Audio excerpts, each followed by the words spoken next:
When tech billionaire Marcus Kane found a terrified 8-year-old girl clutching his business card at the airport, her whispered words, "Daddy said if anything happened, find Marcus Kane because you owe him everything," shattered the carefully constructed lie he'd built his empire on.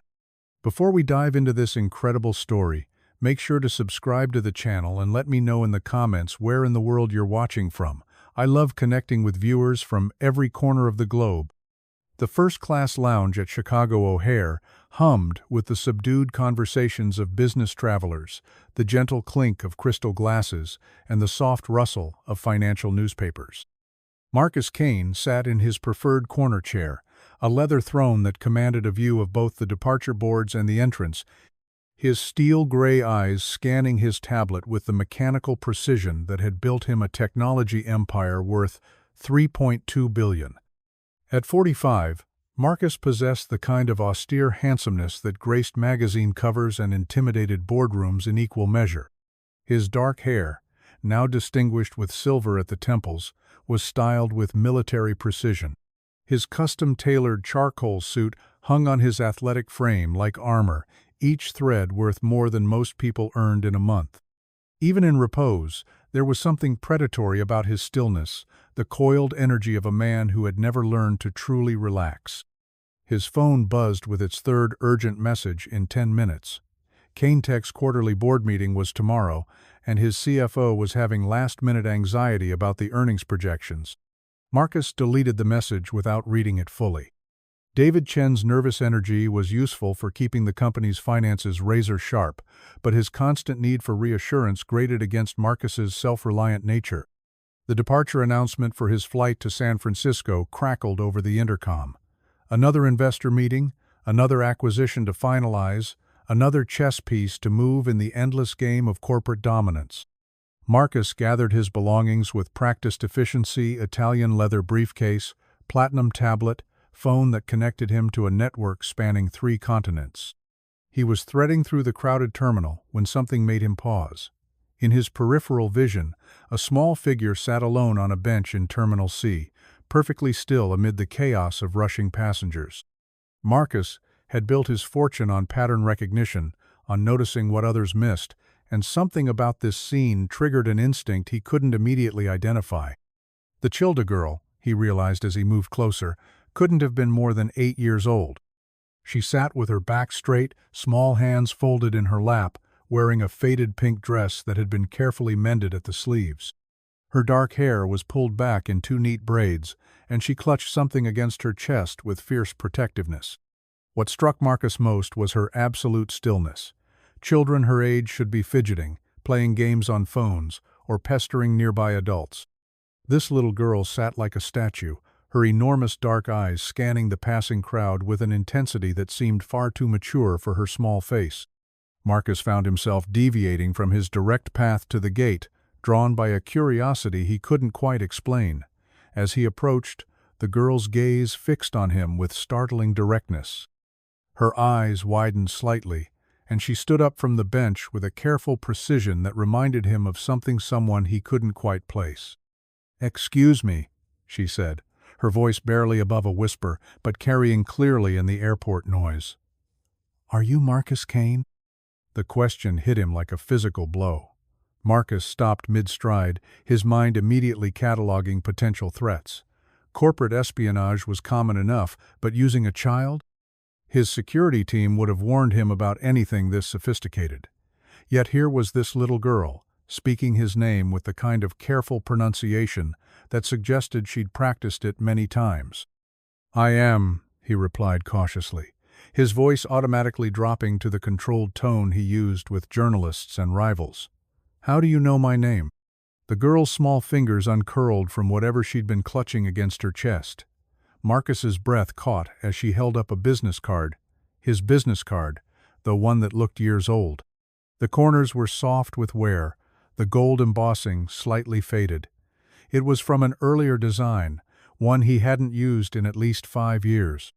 "My daddy gave this to me," she said simply. "He said if anything bad happened, I should find Marcus Kane, because you owe him everything." The words seemed to echo in the space between them, nonsensical yet delivered with such quiet conviction that Marcus felt his carefully constructed world tilt slightly off its axis. He stared at the card in her small hands, then back at her face, searching for some explanation that made sense. "What's your name?" he asked, crouching down to her eye level despite the expensive suit and the curious glances from passing travelers. "Lily Martinez," she replied, her dark eyes never leaving his face. "My daddy was Diego Martinez. He died 3 weeks ago in a car accident." Diego Martinez. The name hit Marcus like a sledgehammer to the chest, though he was careful not to let the recognition show on his face. A flash of memory, brilliant brown eyes, infectious laughter, hands that moved like lightning across a keyboard, creating code that seemed almost magical in its elegance. But that was impossible. Diego had been. "I don't know anyone by that name," Marcus said carefully, though even as the words left his mouth, he felt them taste like lies. Lily's face didn't change, but something in her eyes grew older, sadder. "Daddy said you might say that. He said you had to forget things to become successful. But he never forgot you." Marcus stood abruptly, his mind racing. The passing crowd seemed louder suddenly, the terminal lights harsher. This was impossible. Diego Martinez was a ghost from a past Marcus had buried so thoroughly that he'd almost convinced himself it had never existed. "Where are your parents?" he asked, deflecting. "Your mother? A guardian?" "Mama died 6 months ago," Lily said with the matter-of-fact tone children used for devastating truths. "Cancer. Daddy said it was okay because I had you to take care of me if anything happened to him too." The simple statement hit Marcus with unexpected force. This child, this impossibly composed little girl, was completely alone. She sat in one of the busiest airports in the world, clutching a worn business card like a lifeline because a dead man had told her Marcus Kane would save her. "Lily," Marcus said, struggling to maintain his composure, "where have you been staying? Who brought you to the airport?" "Mrs. Chen from downstairs drove me," Lily replied. "She said she couldn't keep me anymore because her husband lost his job and they have their own kids to worry about. She bought me a ticket to Chicago because that's where Daddy said you live." Marcus felt something cold settle in his stomach. "You flew here alone?" "I'm 8, Lily said with quiet dignity. "Daddy taught me how to read gate numbers and count money. Mrs. Chen talked to the airplane people and they watched me." The casual way she described what must have been a terrifying journey made Marcus's chest tighten unexpectedly. This child had traveled hundreds of miles to find a stranger based on nothing but a dead father's promise and a worn business card. "Lily, I think there's been a mistake," Marcus began, but she interrupted him with a shake of her head. "No mistake," she said firmly. "Daddy showed me your picture lots of times. He said you were the smartest person he ever knew, but that you forgot how to be kind. He said maybe taking care of me would help you remember." Marcus felt the ground shifting beneath him. Each word from this child's mouth seemed designed to dismantle the careful barriers he'd built around his past. Diego's daughter. How was that possible? Diego had been barely 21 when. "How old are you exactly?" Marcus asked. 8 3/4, Lily replied with the precision children brought to their ages. "My birthday is December 15th. Marcus did quick mental math, his businessman's mind automatically calculating timelines. If Lily was 8, she would have been born roughly 9 years ago, which meant a memory surfaced unbidden. Diego laughing about a girl he'd met at a coffee shop near campus. How her smile made him forget entire lines of code. Sophia. Her name had been Sophia. Dark hair, bright eyes, studying education because she wanted to teach children who struggled in traditional classrooms. "Your mother," Marcus said slowly. "Was her name Sophia?" Lily's face lit up for the first time since he'd approached her. "You do remember. Daddy said you would if you tried. He said you 3 used to eat pizza and argue about computers until really late at night." The memory crashed over Marcus with startling clarity. The cramped apartment near Northwestern's campus, takeout containers covering every surface, Diego's girlfriend Sophia bringing them coffee at midnight when they'd been coding for 14 hours straight. She'd always been kind to Marcus, treating him like family even when he felt like an outsider in his own life. But if Lily was Diego's daughter, if Sophia had been pregnant when, Marcus's phone buzzed insistently. His assistant's name flashed on the screen, undoubtedly calling about his missed flight. The sound snapped him back to the present, to the impossible situation unfolding in Terminal C. "Lily," he said carefully, "I need to make some phone calls. Are you hungry? Thirsty?" She shook her head, though Marcus noticed how thin she looked beneath the carefully mended dress. "I'm okay. Daddy taught me to be patient." "Come with me," Marcus decided, extending his hand. "We're going somewhere quieter to talk." Lily looked at his outstretched hand for a long moment before placing her small fingers in his palm. Her hand was warm and slightly sticky, the way children's hands always were, but her grip was firm and trusting. Marcus felt an unexpected surge of protectiveness as he led her through the terminal. The Kane Tech corporate jet was fueled and waiting at the private aviation terminal. Marcus's pilot, Robert, had been with the company for 6 years and was accustomed to last-minute changes in plans. What he wasn't accustomed to was his notoriously child-averse boss boarding with a small girl in tow. "Change of plans, Robert," Marcus said as they settled into the plane's luxurious cabin. "We're going back to Chicago. I'll need the car waiting when we land." "Of course, Mr. Kane," Robert replied, his professional demeanor hiding his curiosity about the child who sat carefully in one of the cream leather seats, her small hands folded in her lap once again. As the plane taxied for takeoff, Marcus found himself studying Lily more carefully. Now that the initial shock was wearing off, he could see Diego in every line of her face. The shape of her eyes, the way she tilted her head when thinking, even the way she pressed her lips together when concentrating it, was all heartbreakingly familiar. "Tell me about your father," Marcus said once they were airborne. Lily's face transformed, lighting up with love and pride. "Daddy was the smartest person in the whole world. He could make computers do anything.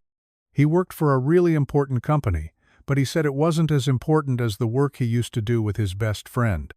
Marcus felt his throat tighten. "What did he tell you about his best friend?" "He said they were going to change the world together," Lily replied, her voice taking on the cadence of a story told many times. "They made something really special that could help lots of people. But then something sad happened, and they couldn't be friends anymore. Daddy said it was okay, though, because his friend needed to learn some lessons on his own." Each word felt like a small knife. Marcus stared out the plane's window at the darkening sky, remembering Diego's boundless optimism, his absolute faith in people's better nature. Even in death, apparently, Diego had found a way to be generous about what Marcus had done. "Did your father ever talk about what happened between them?" Marcus asked. Lily nodded solemnly. "He said, grown-ups sometimes make mistakes when they're scared. But he said you were still a good person underneath, and that if I ever needed help, you would remember how to be kind." The simple faith in her voice made Marcus's chest ache. Here was a child who had lost everything. Yet she spoke about him with the same trust Diego had once shown. It was devastating and humbling in equal measure. "Lily," Marcus said carefully, "I need you to understand something. I live alone. I don't know anything about taking care of children. There might be better people." "There's nobody else," Lily interrupted with quiet finality. "Mama's family lives in Mexico, and they don't have papers to come here. Daddy's mama died when he was little, just like mine did. Mrs. Chen was the only neighbor who knew about Daddy's friend with the business card." Marcus felt trapped by the simple logic of an 8-year-old. There really was nobody else. This child had traveled across the country based on a dead father's promise, and now she sat in his private jet with nowhere else to go. "What about social services?" Marcus asked, though the words felt hollow even as he spoke them. Lily's composure cracked slightly. "Please don't make me go to the children's home. Daddy said you would take care of me. He said you owed him that much." The phrase hit Marcus like a physical blow. You owe him that much. If she only knew how true that was, how much more than that much he owed Diego Martinez. As Chicago's lights appeared below them, Marcus made a decision that felt both inevitable and terrifying. He would take Lily home temporarily, he told himself, just until he could figure out proper arrangements. It was the least he could do for Diego's daughter. But as he looked at the little girl sleeping in the seat across from him, her worn business card still clutched in her small fist, Marcus couldn't shake the feeling that his carefully controlled life was about to change in ways he couldn't predict or control. The plane touched down at Chicago's executive airport as the last light faded from the winter sky. Marcus watched Lily wake slowly, blinking in confusion before remembering where she was.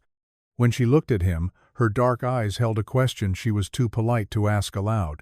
"You're coming home with me tonight," Marcus said, the words feeling strange in his mouth. "We'll figure out the rest tomorrow." Lily's smile was like sunrise esmal, but brilliant, transforming her entire face. "Daddy said you would. He said you just needed to remember who you used to be." As Marcus helped her down from the plane, her small hand once again trusting in his, he wondered if Diego had been right. But more than that, he wondered if he could become the man this little girl needed him to be, man Diego had apparently always believed he could become. The ride into the city passed in comfortable silence. Lily's face pressed to the window as she watched the glittering skyline approach. Marcus found himself seeing Chicago through her eyes, the towering buildings, the lights reflecting off Lake Michigan, the sense of endless possibility that had once drawn a young Diego Martinez to this city with dreams of changing the world. Marcus's penthouse occupied the top 3 floors of one of the city's most exclusive buildings. As they stepped off the private elevator into his marble foyer, he realized how empty it would seem to a child accustomed to modest apartments and second-hand furniture. "Wow," Lily breathed, her voice echoing in the vast space. "It's like a castle." Marcus looked around his home with fresh eyes, the museum-quality art, the floor-to-ceiling windows, the pristine furniture that no one but himself had ever used. It was impressive, certainly, but it was also sterile, cold, nothing like the warm chaos of the apartment he'd once shared with Diego. "Are you hungry?" Marcus asked, leading her toward the kitchen. Lily nodded shyly. "I haven't eaten since this morning. Mrs. Chen made me a sandwich for the airplane, but I was too nervous to eat it." Marcus opened his refrigerator, then closed it again, realizing that his usual diet of expensive takeout and protein shakes wouldn't appeal to an 8-year-old.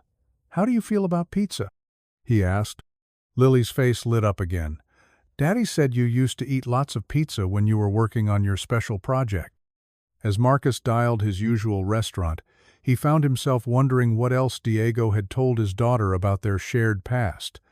How much did she know? How much had Diego remembered, and how much had he chosen to share? While they waited for the food, Marcus showed Lily to one of the guest bedrooms. It was elegant and comfortable, but clearly designed for adult visitors. Everything was white and glass and sharp angles, beautiful but hardly child-friendly. "This is really nice," Lily said politely, though Marcus could see her taking careful inventory of the room's impersonal perfection. "We'll get you some things tomorrow," Marcus promised.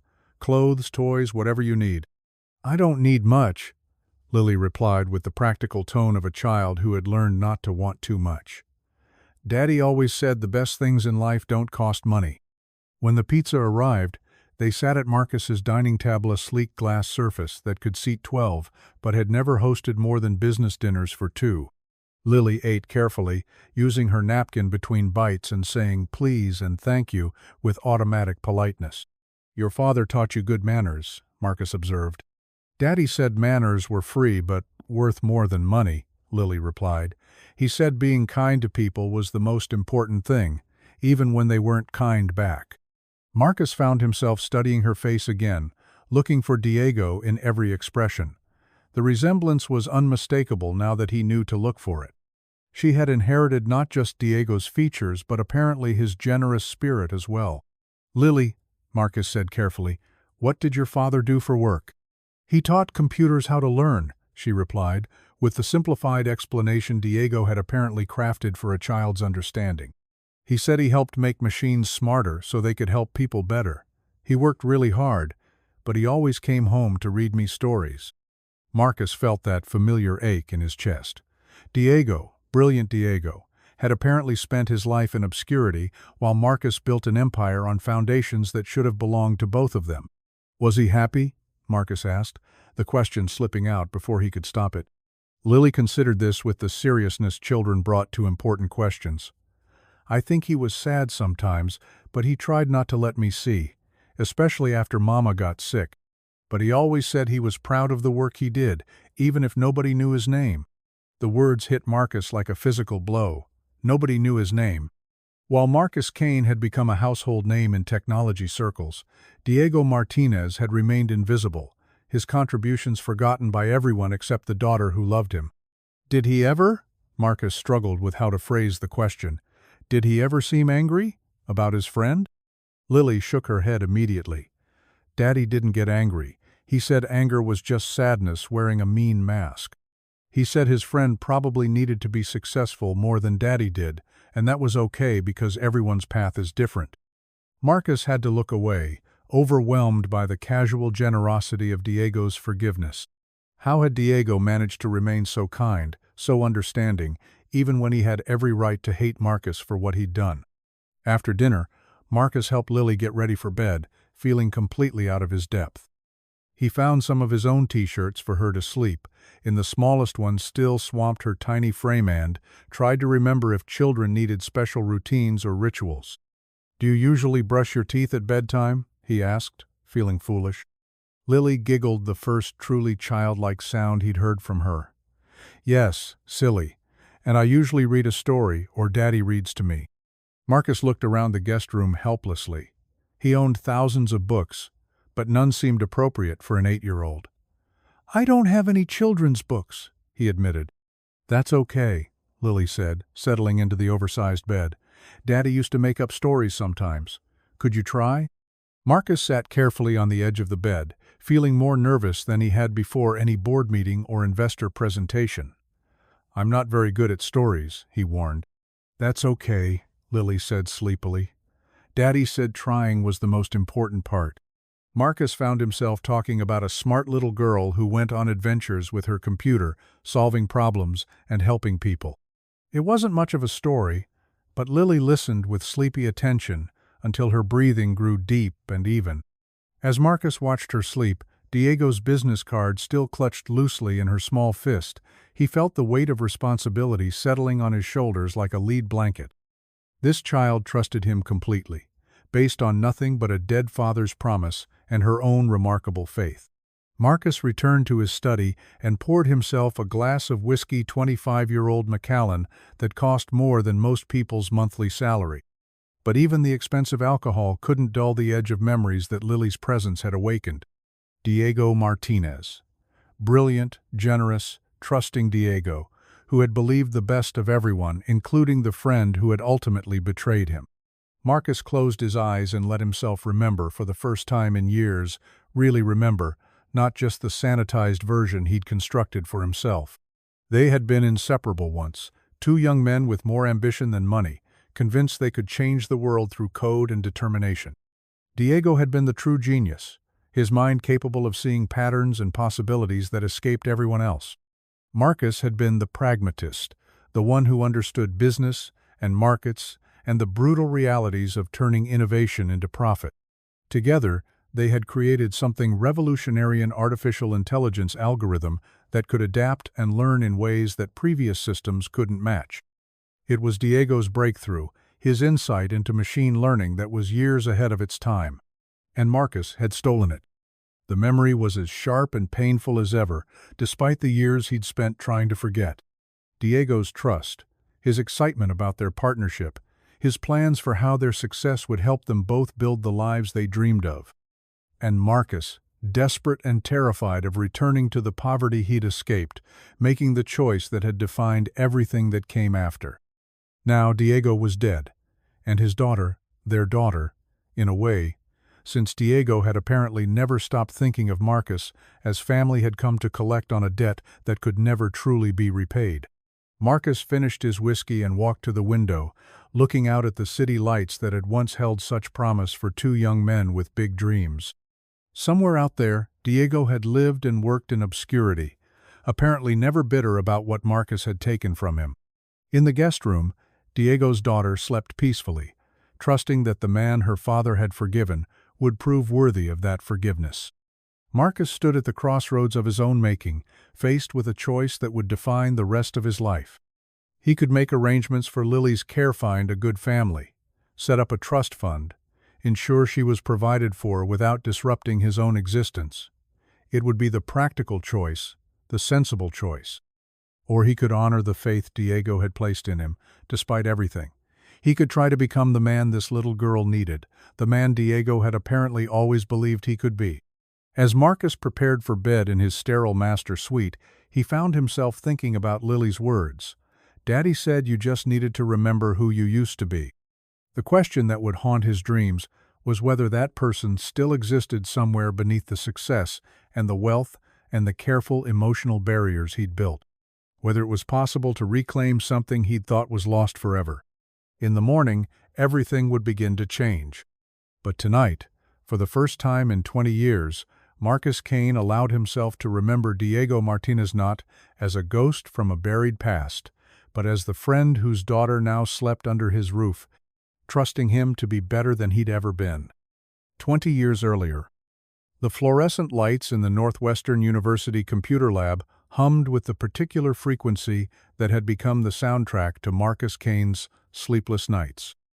At 23, he possessed the hollow-eyed intensity of someone running on caffeine, ambition, and the desperate knowledge that failure meant returning to a trailer park in Ohio where dreams went to die. Marcus stared at the lines of code scrolling across his monitor, his mind foggy from another 18-hour marathon session.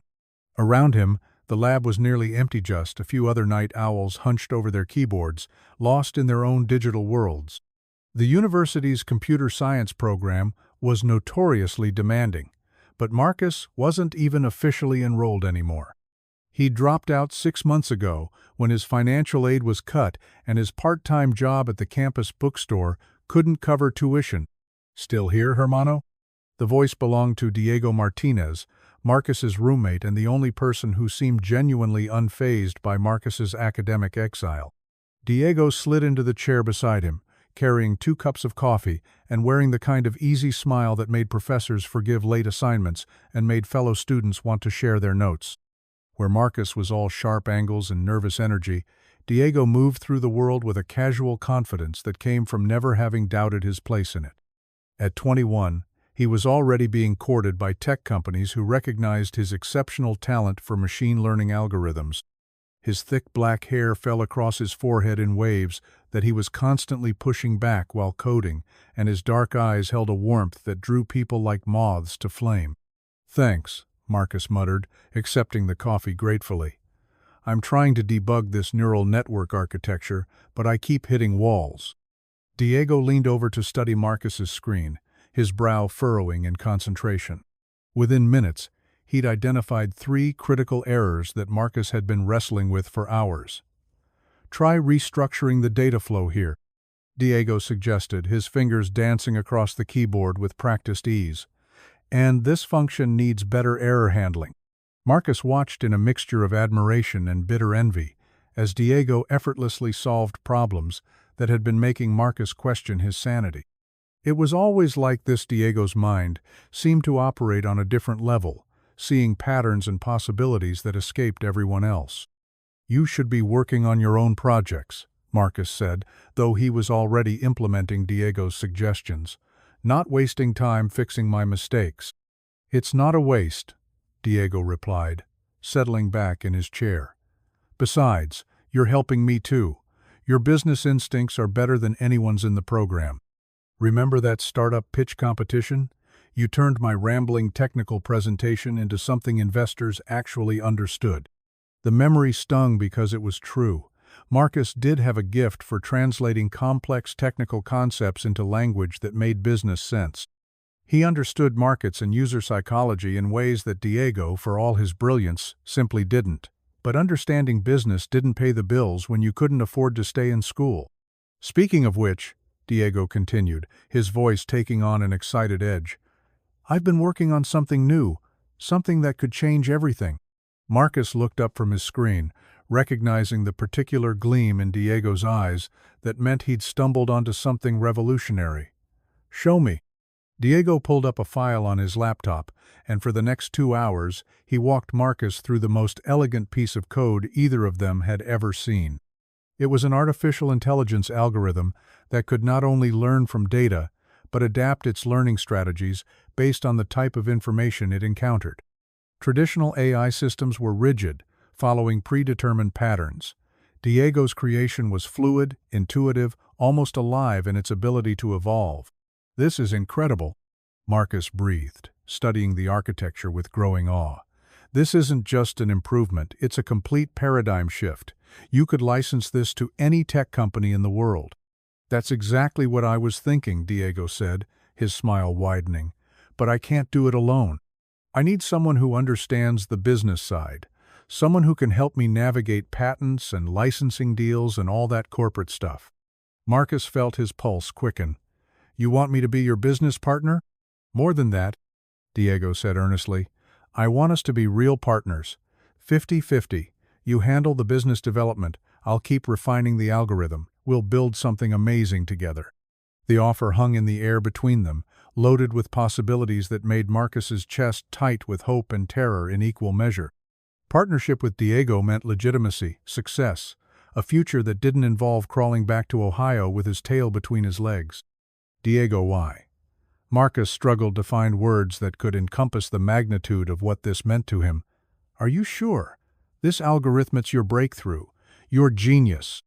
I didn't contribute anything to the actual innovation." "But you will," Diego insisted. "Innovation without implementation is just an interesting academic exercise.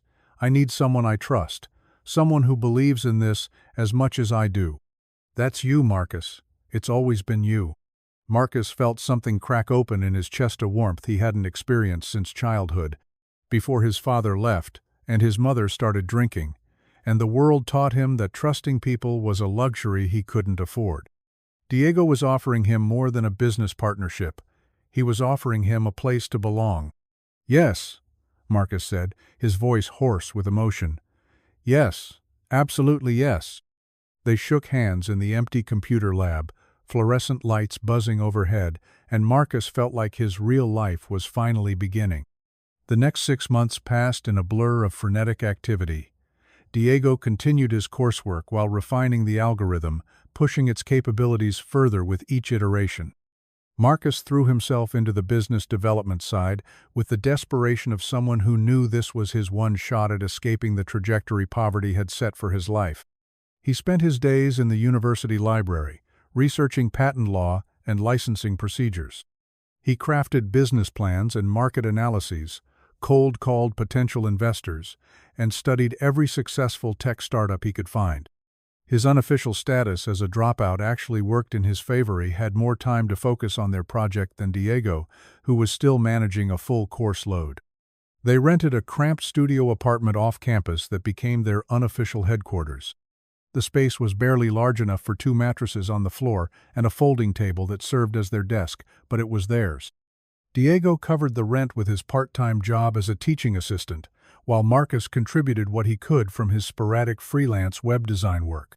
Their days followed a rhythm that felt sustainable and exciting. Diego would attend classes and work in the official computer labs, then return to their apartment, where Marcus would be waiting with takeout food and questions about the algorithm's commercial applications. They'd eat dinner while Diego explained his latest refinements, then work together until the early hours of morning, Diego coding while Marcus refined their business strategy. It was during one of these late-night sessions that Sophia entered their lives. Marcus was hunched over his laptop, working on a presentation for potential investors, when Diego returned from what was supposed to be a quick coffee run. But instead of carrying 2 cups and wearing his usual focused expression, Diego practically floated through the door with a single cup and a dazed smile. "Where's my coffee?" Marcus asked, not looking up from his screen. I forgot," Diego replied, which was so unlike him that Marcus immediately gave him his full attention. "You forgot coffee? You never forget coffee. Are you feeling okay?" Diego sank onto his mattress, still wearing that bemused expression. "I met someone at the coffee shop. Her name is Sophia." Marcus felt an unexpected pang of something that might have been jealousy or abandonment. Their partnership had become so consuming, so all-encompassing, that the idea of Diego being distracted by romance felt threatening. "Tell me about her," Marcus said, forcing enthusiasm into his voice. Diego's face transformed as he talked about Sofia Reyes, an education major with dreams of revolutionizing how children with learning disabilities were taught. She was brilliant and compassionate, working her way through school while caring for her younger siblings after their parents died in a factory accident. "She's incredible, Marcus," Diego said, his voice soft with wonder. "She sees possibilities in people that they don't even see in themselves." When I told her about our algorithm, she immediately started thinking about how it could be used to create personalized learning systems for kids who struggle in traditional classrooms. Despite his initial resistance, Marcus found himself drawn to Sofia when Diego brought her around their apartment. She possessed a warmth that made their cramped space feel like home rather than just a place to sleep. She would arrive with homemade food, real meals, not the pizza and Chinese takeout that had sustained them for months, and listen with genuine interest as they explained their project. "You two are going to change the world," she said one evening, sitting cross-legged on the floor between their mattresses as Diego showed her the algorithm's latest capabilities. This technology could help millions of children learn in ways that actually work for their brains. Sofia's presence brought a new dimension to their partnership. Where Marcus focused on market potential and profit margins, Sofia helped them see the human impact of what they were creating. She volunteered at a local elementary school and would return with stories about children who were failing in traditional settings despite obvious intelligence. "What if we could create learning software that adapts to each child individually?" she suggested during one of their brainstorming sessions. "Something that recognizes whether a student learns better through visual, auditory, or kinesthetic input and adjusts automatically." Diego's eyes lit up as he began sketching modifications to his algorithm that could accommodate Sofia's vision. Marcus found himself documenting potential education market applications, excited by the massive scale of opportunity Sofia had identified. But as their project gained momentum, Marcus also felt an increasing sense of urgency and anxiety. Diego's graduation was approaching, and with it would come job offers from major tech companies. Several firms had already reached out, having heard rumors about Diego's breakthrough from professors who recognized exceptional talent when they saw it. "Microsoft offered me a starting salary of $95,000, Diego mentioned casually one evening as they worked, plus stock options and a signing bonus. Marcus's stomach dropped. $95,000 was more money than he'd ever imagined having. It was security, stability, everything Diego needed to build a life with Sofia. "That's incredible," Marcus managed. "You should take it." Diego looked up from his laptop, surprised. "What? No? We're partners, remember? We're building something together." "Diego, be realistic," Marcus said, though the words felt like swallowing glass. "That algorithm is worth millions, but only if we can get it to market.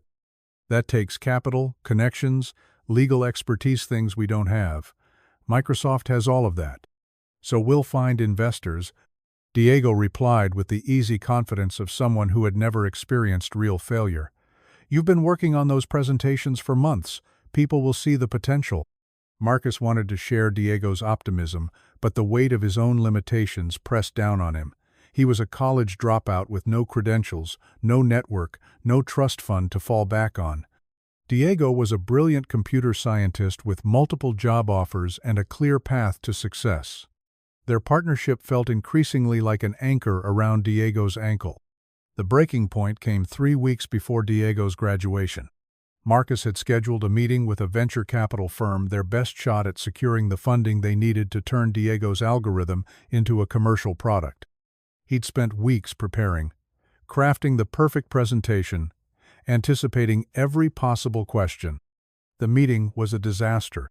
The venture capitalists were polite but dismissive, clearly unimpressed by Marcus's credentials and unconvinced by his projections. They asked pointed questions about the algorithm's technical specifications that Marcus couldn't answer in detail. They wanted to speak directly with the creator, not his business manager. "Mr. Kane," the lead investor said, with practiced kindness, "your enthusiasm is admirable, but this is a sophisticated technology that requires experienced leadership. If Mr. Martinez is serious about commercializing his algorithm. He should consider joining an established company with the resources to support proper development. Marcus left the meeting feeling humiliated and defeated. He walked the Chicago streets for hours, wrestling with the growing certainty that he was holding Diego back. His friend deserved better than a failed dropout who couldn't even convince investors to take a meeting seriously. When he returned to their apartment, he found Diego and Sofia celebrating. Diego had received another job offer, this one from Google, with an even higher salary and the promise of resources to develop his algorithm within their research division. "Marcus," Diego called out when he entered. "Perfect timing. Google wants to hire both of us. They're offering you a business development position working directly with my project. It's not exactly what we planned, but we'd still be partners." Marcus felt the offer like a physical blow. Google wanted Diego and was willing to throw Marcus a bone to keep the brilliant programmer happy. He would be a subordinate, an assistant, forever defined by his association with someone more talented. That's great," Marcus managed. "Really great."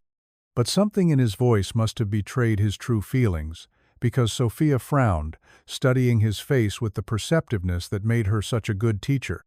"Marcus, are you okay? You look upset." "I'm fine," Marcus lied. "Just tired. It's been a long day." That night, after Sofia went home and Diego fell asleep, Marcus sat at their folding table staring at the business plan he'd crafted with such hope and determination.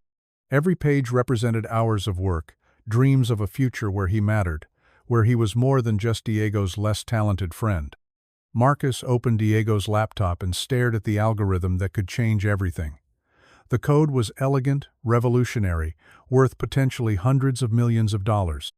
And Diego wanted to give it to Google, to become another employee in a massive corporation where his breakthrough would be lost among dozens of other projects. The patent applications sat in a folder on their shared desk documents Marcus had prepared months ago but never filed because they couldn't afford the fees. They were comprehensive, detailed, and ready for submission. All they needed was a signature and a check. Marcus told himself he was protecting Diego's interests as he quietly submitted the patent applications, listing himself as the primary inventor. He justified it as a temporary measure. Once they secured funding, he would add Diego's name, make him an equal partner as originally planned.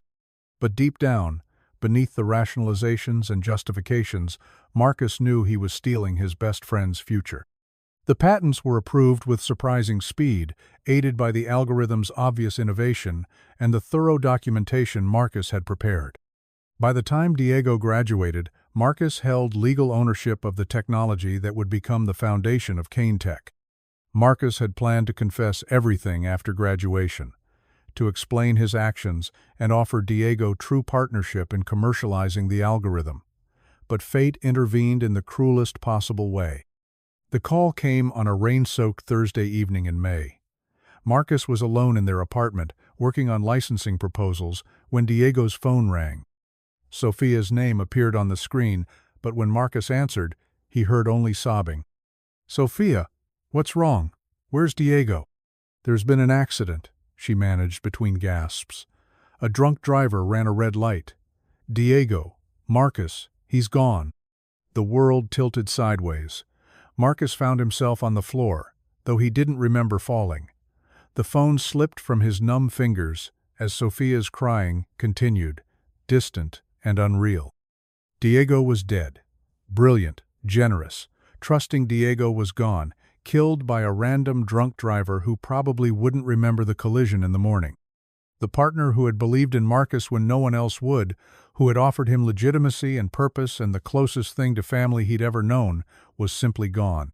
Marcus attended the funeral in a daze, watching as professors and classmates shared memories of Diego's kindness and brilliance. Sofia, 7 months pregnant and devastated, spoke about Diego's dreams of using technology to help children learn. She mentioned their plans to build something meaningful together, to change the world through innovation and compassion. After the service, Sofia approached Marcus with red-rimmed eyes and a courage that astounded him. "Marcus," she said, her voice hoarse from crying, "Diego always said you two were going to build something amazing together. He believed in you so much." I know this is terrible timing, but I need to ask. The algorithm, the patents, everything you two were working on, what happens now? Marcus stared at her, at Diego's girlfriend carrying Diego's child, asking about the future that Marcus had already stolen. The truth sat in his throat like broken glass, cutting him with every breath. I don't know, he said finally. It's complicated. The legal stuff, the patents, it might take time to sort out. Sophia nodded, trusting him completely, because Diego had trusted him. I understand. I know Diego would want whatever's best.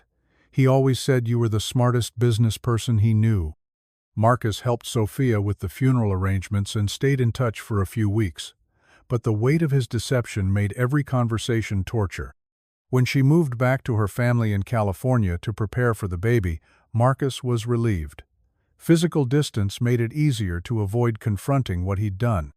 Within 6 months, Marcus had incorporated CaneTech and begun licensing Diego's algorithm to major technology companies. He told himself he was honoring Diego's memory by ensuring the technology reached its full potential. He created a sanitized founding story about a young entrepreneur's breakthrough innovation, carefully scrubbing any mention of collaboration or partnership. The success was immediate and overwhelming. Diego's algorithm was even more revolutionary than they'd realized, applicable to everything from search engines to predictive analytics to automated trading systems. Companies paid millions for licensing rights, and Marcus found himself wealthy beyond his wildest dreams. He moved to Chicago, bought the penthouse that became his fortress, and built an empire on the foundation of Diego's genius. He convinced himself that Diego would have wanted the technology to succeed, even if he couldn't be there to see it. But late at night, when the whiskey couldn't dull the edges of memory, Marcus knew the truth. He had betrayed the only person who had ever truly believed in him. He had stolen not just an algorithm, but a future Diego's future, Sophia's future, and the future of the child who would never know her father. Marcus built walls around these memories, fortresses of success and wealth that made it possible to function without constantly confronting his guilt. He became Marcus Kane, billionaire CEO, visionary entrepreneur. Diego Martinez became a ghost, a name that appeared on no patents, no founding documents, no company histories. Until now, until a little girl with Diego's eyes and Diego's trusting nature appeared in an airport, clutching a business card and asking the question Marcus had spent 20 years avoiding. Daddy said you owe him everything. As Marcus sat in his study, remembering the friend he had betrayed and buried, Lily's words echoed with devastating accuracy. He did owe Diego everything: his success, his wealth, his entire identity as a tech innovator. And now Diego's daughter had come to collect on a debt that could never truly be repaid. The algorithm that had made Marcus billions was sleeping peacefully in his guest room, wrapped in a faded pink dress and clutching a business card that represented the last connection between a dead father's faith and a living daughter's trust. Marcus finished his whiskey and closed his eyes, finally allowing himself to fully remember the friend he had lost twice, once to a drunk driver's random violence and once to his own calculated betrayal. The weight of 20 years of buried guilt settled on his shoulders like lead, but for the first time since Diego's death, Marcus didn't try to push it away. Diego's daughter deserved the truth. She deserved to know who her father really was, what he had created, and how his legacy had been stolen and transformed into someone else's empire. The question that would haunt Marcus through the sleepless hours ahead was whether he had the courage to give her that truth, even if it meant destroying everything he had built on the foundation of his friend's grave. While Marcus Kane's face graced the covers of Forbes and Fortune, Sophia Martinez struggled to make rent in a cramped apartment in Riverside, California.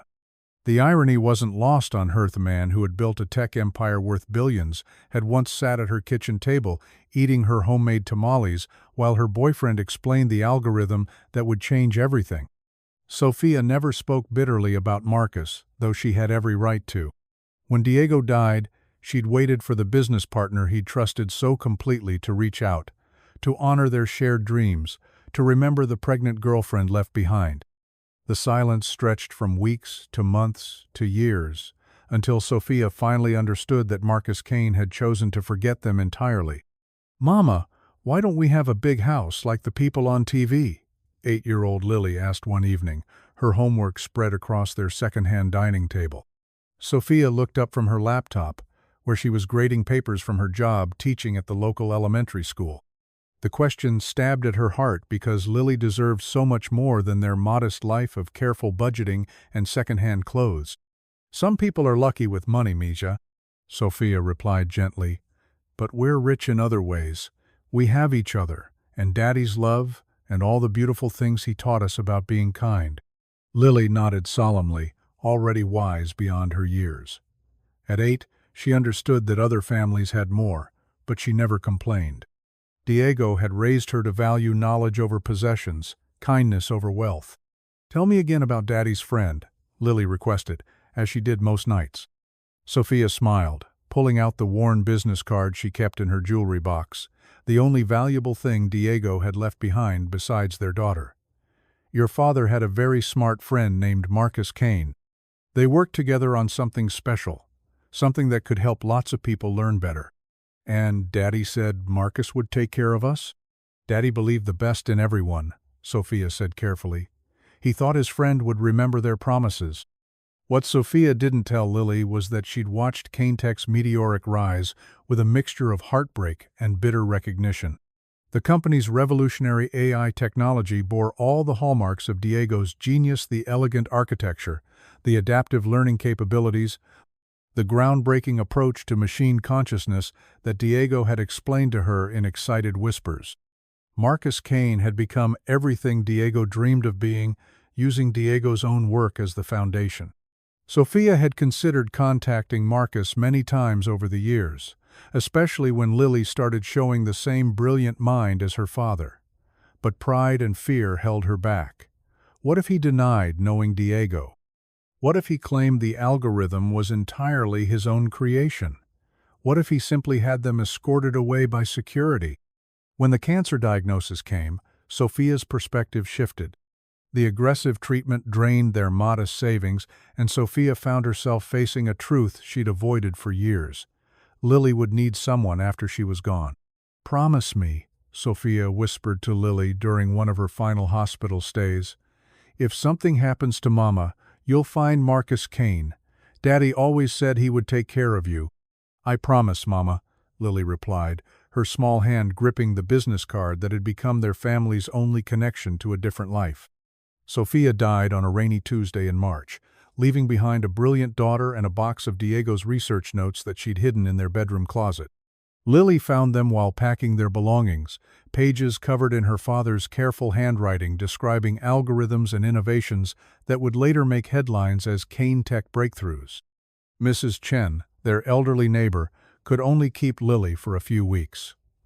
"I'm sorry, Mija," she said sadly. "My husband lost his job, and we can barely feed our own children." As Lily sat in Chicago's O'Hare Airport, clutching the business card that represented her only hope, she carried more than just her father's faith in his old friend. In her small backpack were copies of Diego's research notes, proof of a genius whose legacy had been stolen, and a daughter's birthright that had funded another man's empire for 20 years. The little girl waiting in Terminal C wasn't just asking Marcus Kane to honor an old promise. She was living proof that some debts transcend time, and that the foundations of empires built on stolen dreams are never truly secure.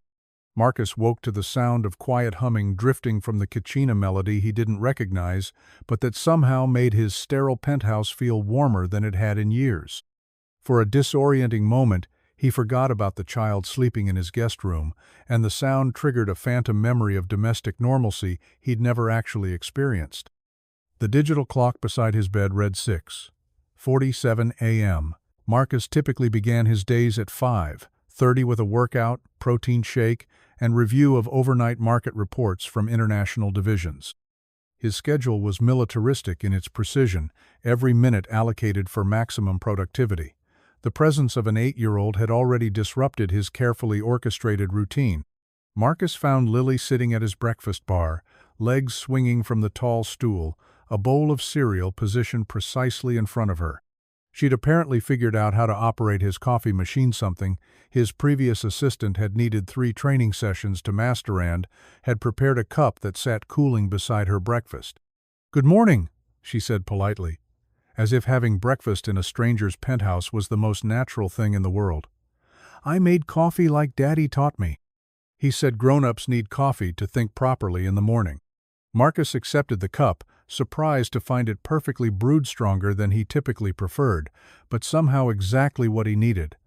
"Thank you. Did you sleep well?" "Yes, sir. The bed is really soft." "Softer than any bed I've ever slept in." Lily's matter-of-fact observation carried no self-pity, just the practical assessment of a child accustomed to modest circumstances. Marcus studied her as she ate with careful precision, using her napkin between bites and chewing thoroughly before speaking. Everything about her radiated the kind of thoughtful intelligence that had made Diego so remarkable, the same analytical approach to simple tasks, the same careful observation of her environment. "Lily," Marcus began, settling onto the stool beside her, "we need to talk about arrangements. Permanent arrangements." Her spoon paused halfway to her mouth. "You don't want me to stay?" It wasn't a question, and the quiet acceptance in her voice made Marcus's chest tighten unexpectedly. "It's not about want," he said carefully. "I'm not equipped to raise a child. My life, my work, it's not suitable for someone your age." Lily nodded seriously, as if she'd expected this conversation. "Daddy said you were very important and very busy. He said important people sometimes had to make hard choices." The casual forgiveness in her words felt like a knife between his ribs. Marcus forced himself to continue. "There are excellent boarding schools, places specifically designed to nurture bright children like you. You'd have teachers, friends, your own age, activities." "Would I see you sometimes?" Lily interrupted quietly. The question caught Marcus off guard. He'd been prepared for tears, protests, anger, anything but this careful negotiation from an 8-year-old who was trying to make the best of another abandonment. "Perhaps during holidays," Marcus replied, though the words felt hollow even as he spoke them. Lily finished her cereal in thoughtful silence.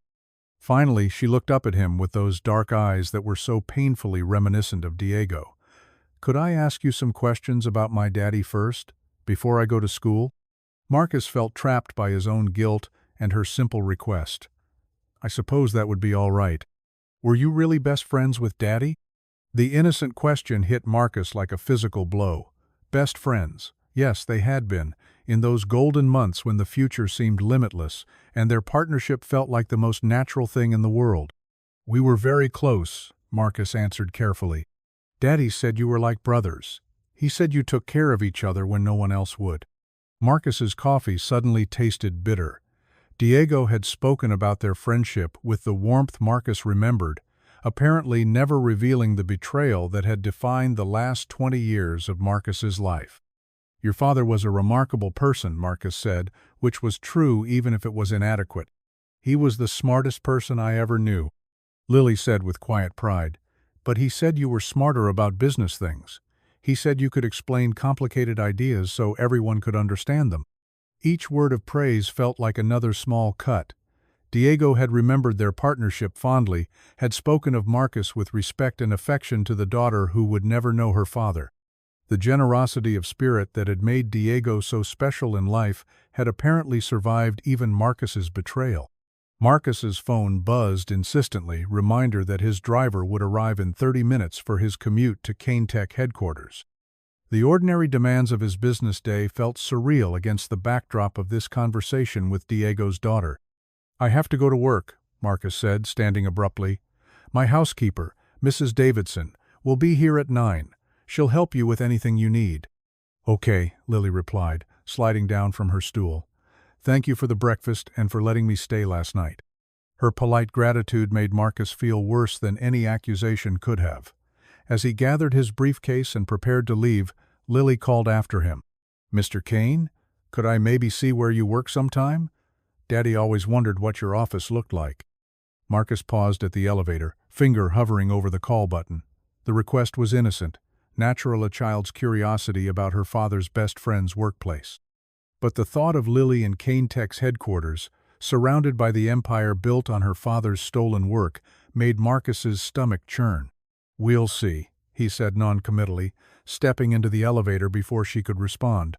The ride to Caintek's downtown headquarters typically gave Marcus time to review his schedule and prepare for the day's challenges. But this morning, he found himself replaying Lily's questions and remembering Diego's voice describing their partnership to his daughter with such fondness. Caintek occupied 47 floors of a gleaming tower that bore Marcus's name in letters visible from Lake Michigan. The building was a monument to his success, housing 1,200 employees across multiple divisions: artificial intelligence, machine learning, predictive analytics, and emerging technologies. Every algorithm, every innovation, every breakthrough could be traced back to the foundational work Diego had created in their cramped apartment 20 years ago. Marcus's executive floor was a study in understated power floor-to-ceiling windows, museum-quality art, conference rooms where billion-dollar deals were negotiated with the casual efficiency of ordering lunch.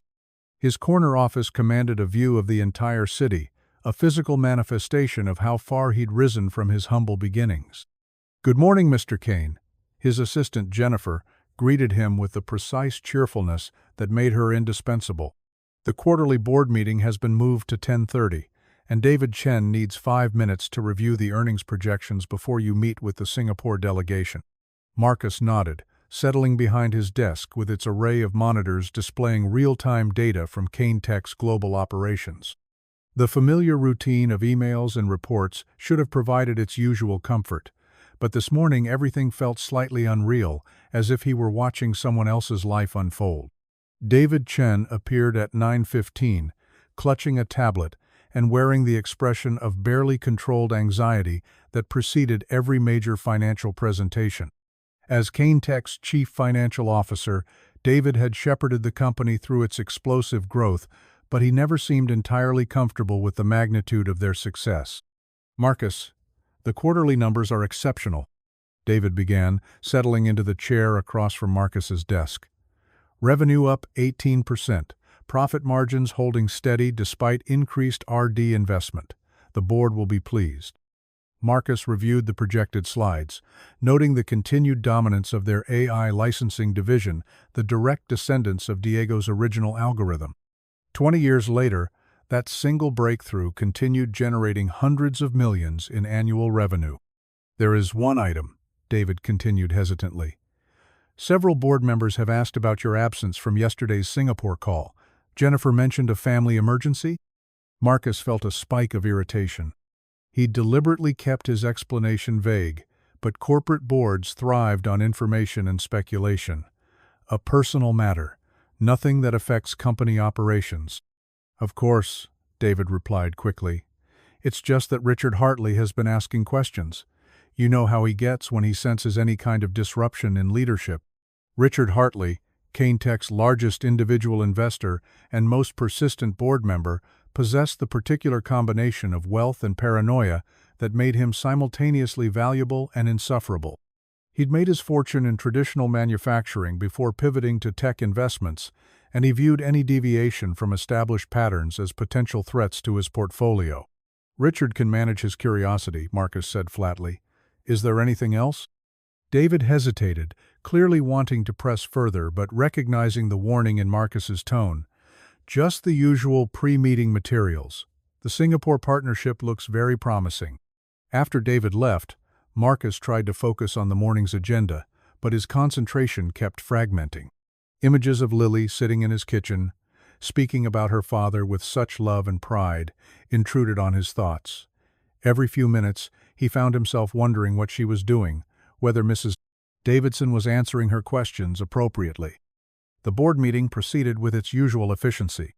12 directors sat around the polished conference table, reviewing financial projections and strategic initiatives with the measured enthusiasm of people accustomed to extraordinary success.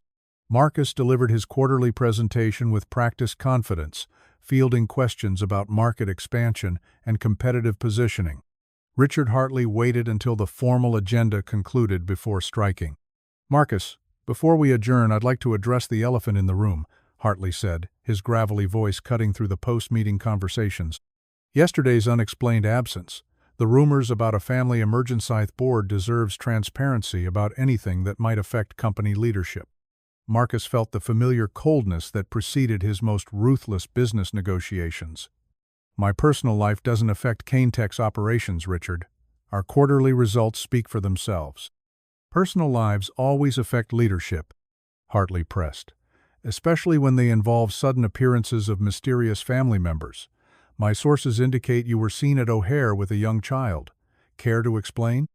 The room fell silent. Marcus realized that Hartley's network of information gathering was more extensive than he'd appreciated. The fact that someone had noticed and reported his airport encounter with Lily meant this conversation was inevitable. A family friend's child needed temporary assistance, Marcus replied evenly. I'm exploring appropriate arrangements for her care. Temporary assistance, Hartley repeated, his skepticism evident. Marcus, you don't have family friends. You barely have family. This sudden involvement with a child raises questions about your judgment, your priorities, your ability to maintain focus on company interests. Other board members shifted uncomfortably. Marcus's personal life had always been notably absent from corporate conversations. His singular focus on business, his lack of entangling relationships, had been viewed as strengths in building Canetech's empire. My judgment remains sound, Marcus said, his voice carrying the subtle menace that had intimidated competitors and critics for 20 years. Canetech's continued success provides all the evidence any reasonable board member should require. Hartley smiled, the predatory expression of someone who had found a weakness to exploit. Of course, but surely you understand our concern about potential complications. Children require attention, resources, emotional investment. These aren't qualities that align with the leadership style that's made Canetech so successful. The implicit threat was clear. The board was prepared to question Marcus's fitness for leadership if his personal circumstances became too complicated. It was a reminder that even billionaire CEOs remained accountable to investors who prioritized profit above all other considerations. After the meeting, Marcus retreated to his office, feeling simultaneously furious and trapped. Hartley's investigation meant that Lily's presence in his life would be scrutinized, analyzed, potentially used against him if the board perceived any threat to company performance. His phone buzzed with a text from Mrs. Davidson. Lily is helping me organize your book collection. She reads at a remarkably advanced level. The message was followed by a photo.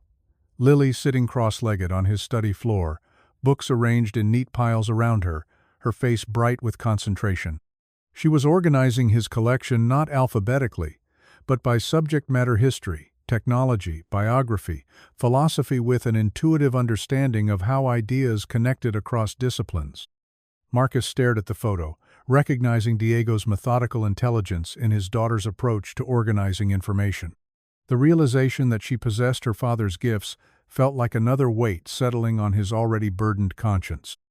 That evening, Marcus returned to his penthouse to find his sterile environment transformed. Lily had somehow convinced Mrs. Davidson to help her create what she called a thinking corner in his study space near the windows, where cushions from the formal living room had been arranged around a low table. Books lay open in careful stacks, and sheets of paper covered with Lily's neat handwriting were scattered across the surface. "What's all this?" Marcus asked, though he was already impressed by the sophisticated organization Lily had imposed on the space. "I was reading about artificial intelligence," Lily replied matter-of-factly. "Mrs. Davidson showed me your computer books, and I found some really interesting ideas. Did you know that machine learning is like teaching computers to think the way children do when they're learning new things?" Marcus felt his breath catch. Diego's daughter had independently discovered one of the core insights that had made her father's algorithm so revolutionary. "That's a very sophisticated observation," Marcus said carefully. "Daddy used to explain it differently," Lily continued, picking up one of her handwritten pages. "He said computers were really good at following rules, but not very good at figuring out new rules when the old ones didn't work anymore.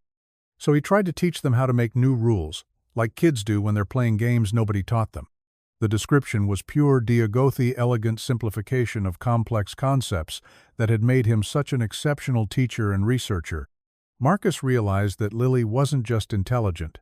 She was inheriting her father's specific genius for understanding how learning itself worked. "Did your father teach you about his work?" Marcus asked. "Some things," Lily replied. "He said I was too young for the really complicated parts, but he liked to explain the big ideas. He said understanding how thinking works was the most important thing anyone could study." Marcus sank into one of the chairs near Lily's thinking corner, overwhelmed by the convergence of past and present.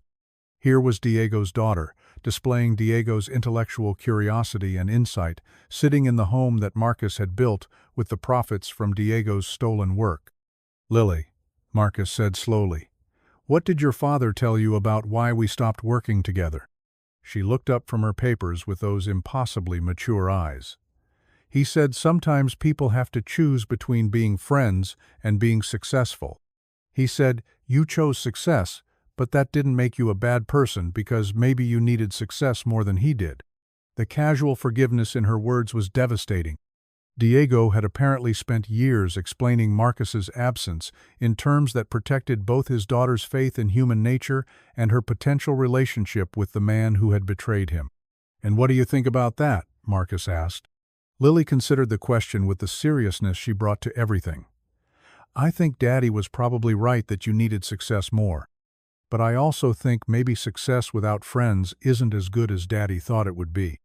The observation hit Marcus with unexpected force. At 8 years old, Diego's daughter had identified the fundamental emptiness that had characterized Marcus's life for 20 years. "Why do you say that?" Marcus asked. "Because you seem lonely," Lily replied simply. "Your house is really beautiful, but it doesn't feel like anyone lives here, and you look sad when you think nobody's watching." Marcus felt exposed by her perceptiveness. Children, he was learning, possessed an uncomfortable ability to see through the facades that fooled adults. "What would you do," Marcus asked, "if you discovered that someone you trusted had done something terrible? Something that hurt people you loved?" Lily tilted her head, considering the hypothetical with characteristic thoughtfulness.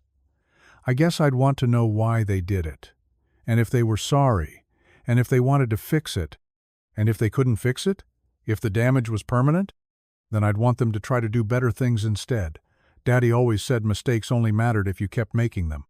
The conversation was interrupted by Marcus's phone ringing. Jennifer's name appeared on the screen, unusual for evening hours unless something significant had occurred. "Mr. Kane, I apologize for calling so late," Jennifer began, "but Richard Hartley contacted several board members this evening. He's scheduled an emergency session for tomorrow morning to discuss leadership stability and corporate governance issues." Marcus felt ice settle in his stomach. Hartley was moving faster than expected, using Lily's presence as ammunition for a broader challenge to Marcus's authority. "What time?" Marcus asked. 9 a.m. He's specifically requesting a discussion about recent personal complications and their potential impact on company leadership. After ending the call, Marcus found Lily watching him with concern. "Are you in trouble at work?" she asked. "Possibly," Marcus replied, seeing no point in lying to someone who clearly understood more than her age should allow. "Is it because of me?" Marcus looked at her sitting among her careful arrangements of books and papers, Diego's brilliant mind beginning to manifest in a new generation, and felt the weight of 20 years of choices pressing down on him. "No, Lily," he said finally. "It's because of me." That night, Marcus lay awake staring at the ceiling, wrestling with the impossible mathematics of his situation. Keeping Lily meant risking everything he'd built this company, his wealth, his carefully constructed identity as a self-made visionary. But sending her away felt like completing the betrayal he'd begun 20 years ago, abandoning Diego's daughter just as he'd abandoned Diego's memory. In the guest room down the hall, Lily slept peacefully, trusting that the man her father had believed in would somehow prove worthy of that faith. Marcus realized that for the first time in 2 decades, he faced a choice that couldn't be solved through calculation or manipulation. He could protect his empire and lose his soul completely, or he could honor Diego's faith and risk losing everything except the one thing that might actually matter, the chance to become the man his best friend had always believed he could be. The board meeting tomorrow would force his hand. But tonight, listening to the quiet sounds of another person sleeping in his home, Marcus finally understood what Diego's daughter had seen so clearly. Success without human connection wasn't success at all.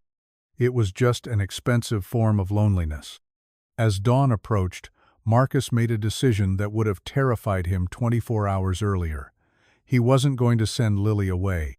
Whatever the cost, whatever Richard Hartley and the board threatened, Diego's daughter deserved better than another abandonment by another man who chose ambition over responsibility. For the first time in 20 years, Marcus Kane was going to try to deserve someone's faith in him. The emergency board meeting convened at precisely 9 a.m. in KaneTech's executive conference room, the morning light casting long shadows across the polished table where Marcus had defended countless strategic decisions over the past 15 years. Today felt different, charged with the particular tension that preceded corporate coups. Richard Hartley sat at the far end of the table, his silver hair perfectly styled and his expression radiating the confident malice of a predator who had cornered his prey. The other 11 board members occupied their usual seats, but their body language suggested careful neutrality rather than their typical deference to Marcus's leadership. "Thank you all for accommodating this urgent session," Hartley began, his gravelly voice filling the room with practiced authority.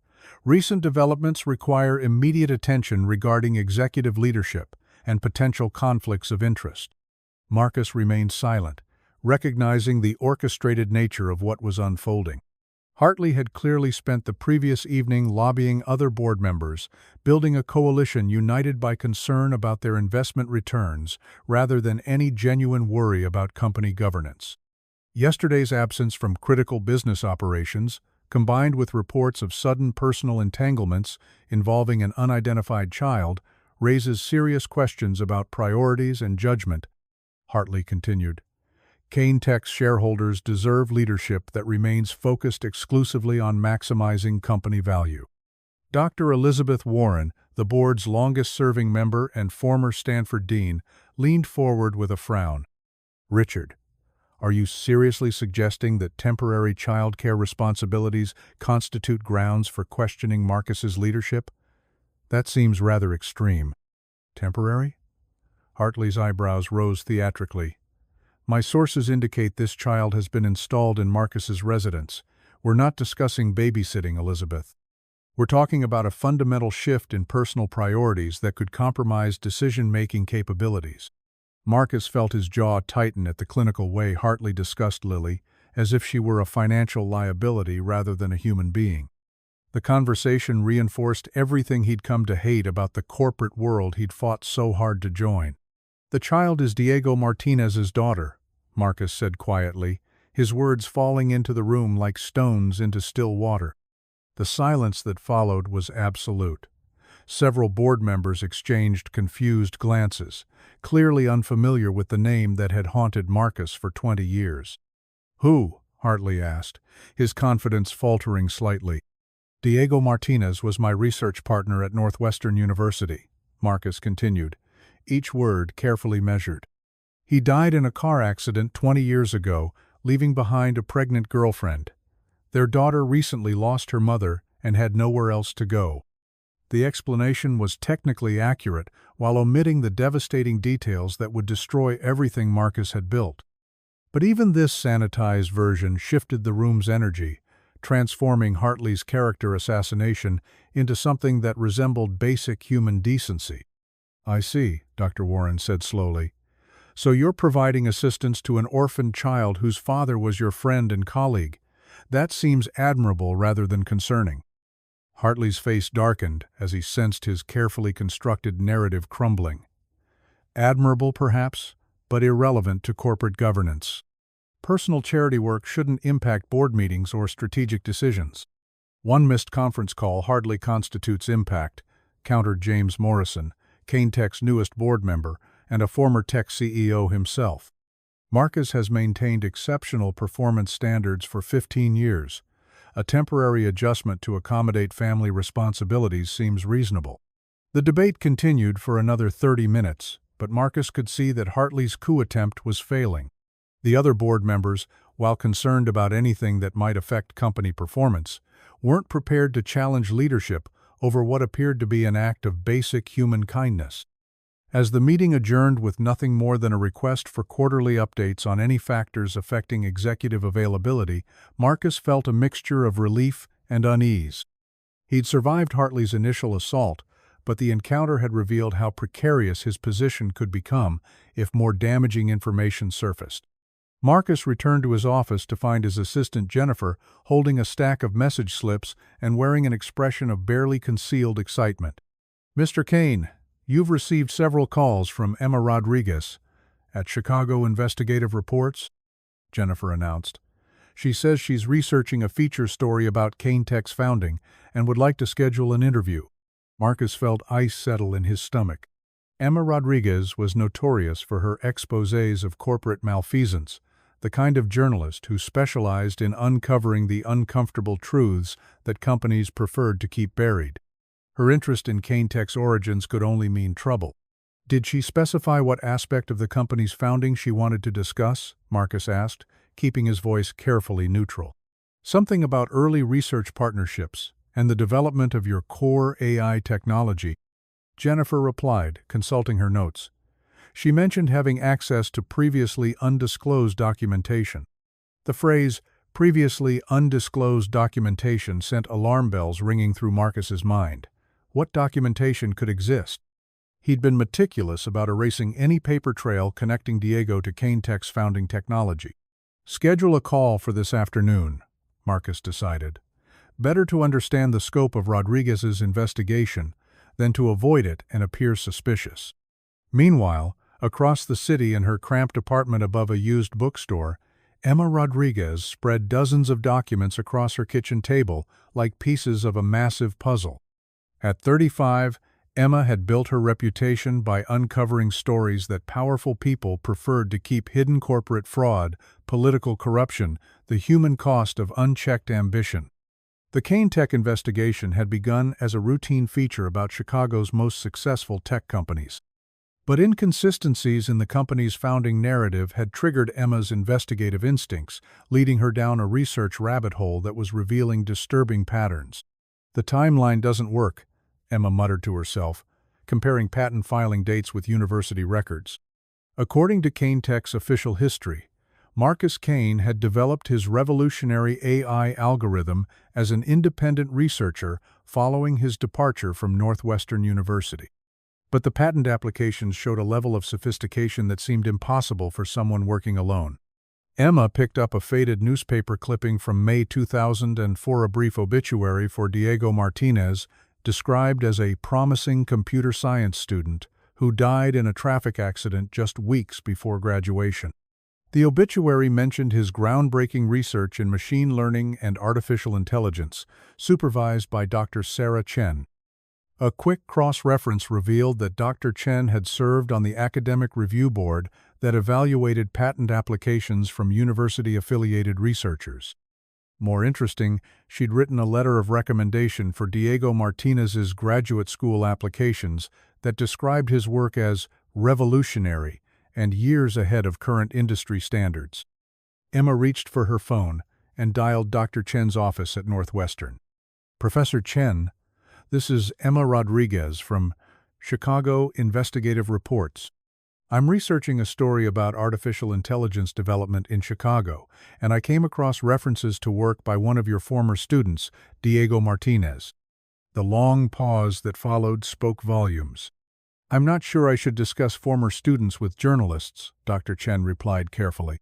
"I understand your caution," Emma said, "but I'm specifically interested in his research methodology and whether his work influenced later developments in the field. The obituary mentioned groundbreaking algorithms. I'm wondering if that technology ever reached commercial applications." Another pause. Diego's work was indeed exceptional. Tragic that it was never fully developed due to his untimely death. "Never developed? Are you certain? No other researchers built on his foundation?" "Not that I'm aware of," Dr. Chen said. "Diego was quite secretive about his breakthrough work. He mentioned having a research partner, someone handling the business development side, but I never met this person or saw their contributions documented." Emma's pulse quickened. A research partner who remained undocumented, connected to work that was supposedly never commercially developed, right around the time Marcus Kane was filing patents for revolutionary AI technology. Do you remember anything about this partner? A name, perhaps? I'm afraid not. Diego was protective of his work, especially toward the end. He seemed concerned about intellectual property protection, which was unusual for someone so generous with his knowledge. After ending the call, Emma added Dr. Chen's information to her growing timeline. The pieces were beginning to form a disturbing picture. Diego Martinez creates revolutionary AI technology, mentions an unnamed business partner, dies in accident, and within months, Marcus Kane files patents for remarkably similar innovations. Emma's next call was to the Cook County Medical Examiner's office, where she requested accident reports from May 2004. The file on Diego Martinez's death was sparse but revealing a drunk driver had run a red light, killing Diego instantly. The driver, Robert Walsh, had served 18 months in prison before dying of liver failure 3 years later. But buried in the police report was a detail that made Emma's investigative instincts flare. Witnesses reported seeing Diego arguing with someone in the parking lot of Romano's Pizza just hours before the accident.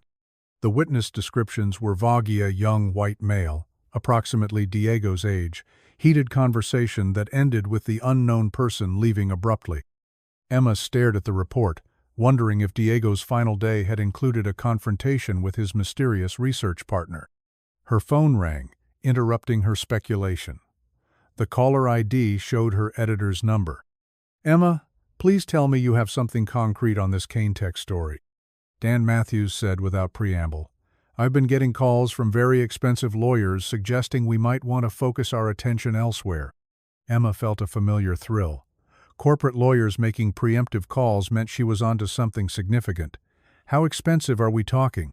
"The kind who charge more per hour than I make in a month," Dan replied, "which means either Kane Tech is extremely paranoid about routine business coverage or you've stumbled onto something they're desperate to keep hidden." "I think it's the latter," Emma said, scanning her documents. "I'm seeing evidence that Marcus Kane's founding story might be completely fabricated. There's a dead graduate student whose research timeline overlaps perfectly with Kane's patent filings, and the technical descriptions are remarkably similar. Dead students make good stories," Dan observed with the casual cynicism of a career journalist. "But they also make lousy sources. What kind of documentation do you have?" "University records, patent filings, police reports. Enough to establish a pattern, but I need something more concrete to prove actual theft." "How much more time do you need?" Emma looked at her timeline, calculating the research required to build an airtight case. 2 weeks. Maybe 3 if I can locate Diego Martinez's personal papers or find someone who knew both him and Kane. "You have 1 week, Dan decided. "After that, we either publish what you have or kill the story." Those lawyers sounded serious about making our lives difficult. That evening, while Emma continued her investigation, Lily sat in Marcus's study organizing his book collection with the methodical precision she'd inherited from her father. Mrs. Davidson had gone home hours earlier, leaving detailed instructions for Marcus about dinner and bedtime routines that felt increasingly natural despite his inexperience with childcare. Marcus found himself genuinely enjoying their evening conversations, impressed by Lily's intellectual curiosity and touched by her unconscious trust in his ability to provide the stability she'd lost. The corporate machinations that had defined his adult life seemed less important when filtered through the perspective of an 8-year-old who valued kindness over quarterly profits. "Mr. Kane," Lily said, looking up from a biography of Alan Turing she'd been examining, "do you think it's wrong to use someone else's ideas if they can't use them anymore?" The question hit Marcus like a physical blow, so directly relevant to his situation that he wondered if Lily somehow suspected the truth about her father's work. "That's a complicated question," Marcus replied carefully. "What made you think about it?" "This book talks about how lots of computer ideas were invented by people who died before they could finish their work," Lily explained. "Other people used those ideas to build amazing things. but I was wondering if the dead people would be happy about that, or if they'd be sad that their names weren't remembered. Marcus felt his throat tighten. What do you think? I think they'd want their ideas to help people, Lily said thoughtfully. But I also think they'd want people to remember who thought of them first. Like when kids at school copy homework, the answers might be right, but it's still not fair. The analogy was devastatingly accurate. Marcus had copied Diego's homework on a scale that had generated billions of dollars while erasing any trace of the original creator. Your father was very smart about these kinds of questions, Marcus said. He believed that knowledge belonged to everyone, but he also believed in giving credit where it was due. Daddy always said the most important thing wasn't being the smartest person in the room, Lily replied. He said it was helping other people be smarter than they thought they could be.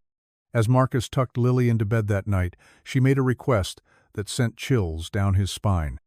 Could I see some of Daddy's old things tomorrow? Mama packed them in boxes before we moved, and Mrs. Chen put them in your storage room. I haven't looked at them since Mama died, but I think I'm ready now. Marcus had completely forgotten about the boxes Mrs. Chen had mentioned when she'd called to arrange Lily's flight. They'd been delivered to his building's storage facility, without him paying much attention to their contents. Of course, Marcus replied, though he wondered what memories and possibly evidence those boxes might contain. We'll look through them together. The next morning, Marcus called in sick for the first time in his career as CEO, claiming a migraine that wasn't entirely fabricated. The stress of Rodriguez's investigation, combined with the board's scrutiny and his growing emotional attachment to Lily, had created a pressure that felt like his skull might crack. They took the elevator to the building's storage level, where Marcus's unit contained primarily seasonal items and furniture from his previous apartments. 3 cardboard boxes sat near the entrance, labeled in Sophia's careful handwriting, Diego's research, Diego's personal and family photos. Lily approached the boxes with the solemnity of someone visiting a grave. These are all that's left of Daddy's things? She said quietly. Mama kept them even when we had to sell everything else.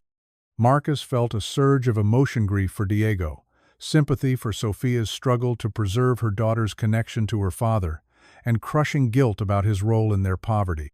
Which box would you like to open first? Marcus asked. The research one? Lily decided. Daddy always said his work was the most important part of who he was. Marcus's hands trembled slightly as he opened the box labeled Diego's research. Inside were dozens of notebooks filled with Diego's distinctive handwriting, printouts of code, theoretical diagrams, and what appeared to be early drafts of academic papers. Lily pulled out one of the notebooks and opened it carefully. Her eyes widened as she scanned the pages covered with algorithms and mathematical proofs. This looks like the artificial intelligence stuff I was reading about in your books, she said with growing excitement. But Daddy's ideas are different, better.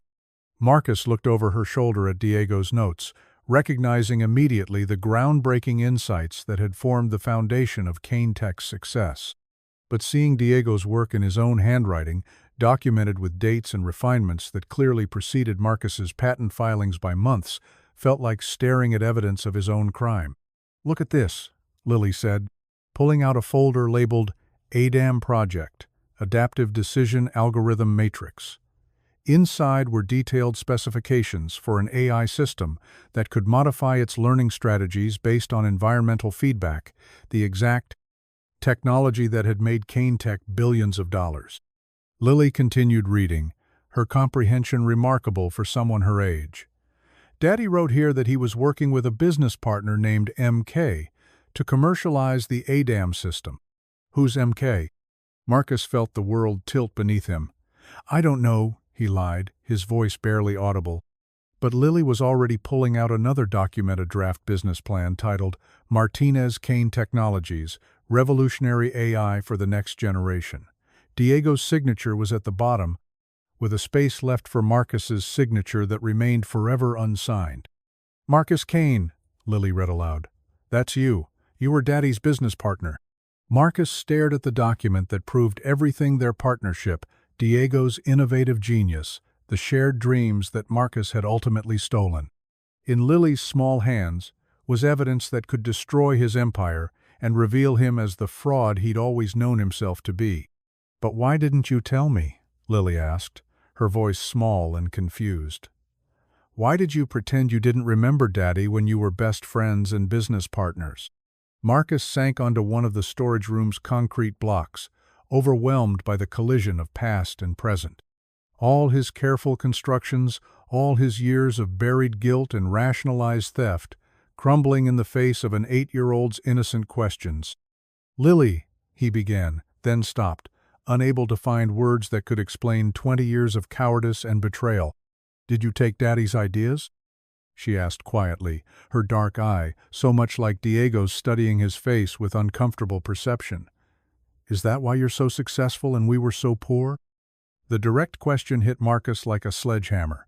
Here was Diego's daughter, holding proof of her father's genius, asking the question that went to the heart of everything Marcus had built his life around. "Yes," Marcus whispered, the word barely audible but carrying the weight of 2 decades of suppressed truth. "I took everything. The algorithms, the business plan, the future we were supposed to build together. When your father died, I kept it all and pretended it was mine." Lily stared at him, her small face cycling through confusion, hurt, and something that might have been disappointment. "But why? Daddy trusted you. He loved you like a brother." "Because I was scared," Marcus said, the honesty feeling like acid in his throat. "I was poor and desperate and convinced that I'd never amount to anything on my own. When Diego died, I saw a chance to become someone important, and I took it." The silence that followed was devastating. Lily carefully placed Diego's research materials back in their box, her movements precise and deliberate. "Mama always wondered why you never called," she said finally. "She said Daddy talked about you so much that she felt like she knew you, but you just disappeared." Marcus closed his eyes, remembering Sophia's trust, her assumption that Diego's business partner would honor their friendship and shared commitments. Another betrayal in a cascade of betrayals that had defined his path to success. "I couldn't face her," Marcus admitted. "I couldn't look at Diego's girlfriend and pretend to grieve with her when I was planning to steal everything he'd worked for." "And you couldn't face me?" Lily said with devastating insight. "Because every time you looked at me, you'd remember what you took from Daddy." Marcus nodded, unable to speak past the tightness in his throat. Lily stood up, brushing dust from her clothes with careful precision. "I want to go home now." "This is your home," Marcus said desperately. "Lily, I know I did terrible things, but—" "No," she interrupted with quiet firmness. "This is your home. It's built on Daddy's ideas, bought with money that should have been ours. I don't belong here." Marcus felt something breaking inside his chest as he watched Diego's daughter brilliant, perceptive, heartbreakingly mature walk toward the elevator with the same dignity her father had possessed. He'd found her and lost her in the space of 3 days, and the loss felt more devastating than anything he'd experienced since Diego's death. As they rode the elevator back to his penthouse in silence, Marcus realized that Emma Rodriguez's investigation was the least of his problems. The real threat to everything he'd built wasn't a journalist uncovering decades-old secrets. It was an 8-year-old girl who carried the truth in her DNA and the moral clarity to recognize theft when she saw to it. The empire Marcus had built on stolen dreams was finally facing judgment from the one person whose opinion actually mattered. Diego Martinez's daughter, who had trusted him just as her father had, and who now knew exactly what that trust was worth. That evening, as Lily packed her few belongings with heartbreaking efficiency, Marcus realized he faced a choice that would define not just his future, but his fundamental identity. He could let her leave, preserving his wealth and reputation while confirming himself as the moral coward he'd always suspected he was. Or he could find the courage to honor the faith both Diego and Lily had placed in him, regardless of the cost. As Lily folded her father's research notes into her small backpack, Marcus understood that the price of his conscience would be everything he'd built on the foundation of betrayal. The only question was whether he'd finally developed the strength to pay it. Marcus stood at his office window watching Chicago's morning traffic crawl through the canyon of downtown buildings, but his mind was trapped in the storage room where his carefully constructed world had collapsed.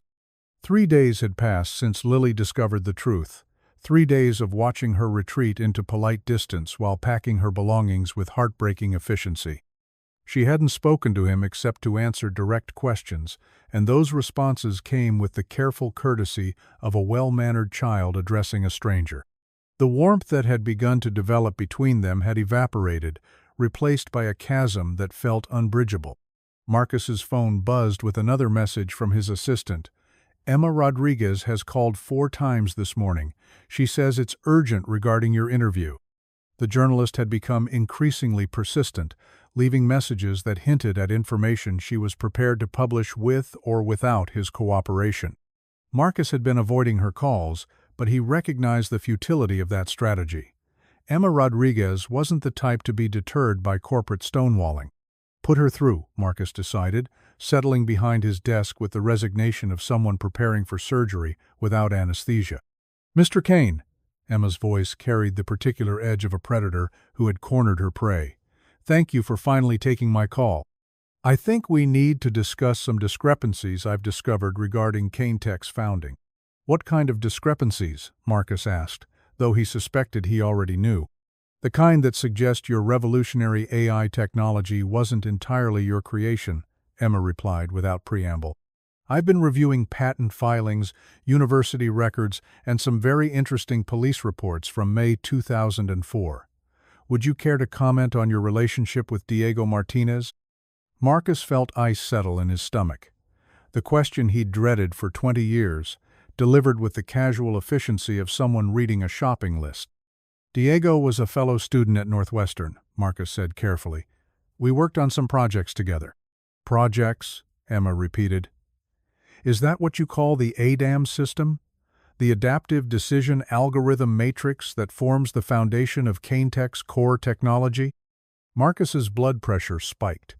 Emma had somehow accessed Diego's research nomenclature, terminology that existed nowhere in Kane-Tech's public documentation. "I'm not sure what you're referring to," Marcus lied. "Mr. Kane, I have copies of research notes, patent drafts, and business plans that tell a very different story about your company's origins," Emma said, her voice hardening. "I also have witness statements from professors who remember Diego Martinez's groundbreaking work and his mysterious business partner who disappeared after his death." Marcus closed his eyes, recognizing the sound of his empire crumbling. "What do you want?" "The truth," Emma replied simply. "On the record, with full documentation. You can provide your version of events, or I can publish my investigation based on the evidence I've gathered. Either way, this story runs next week."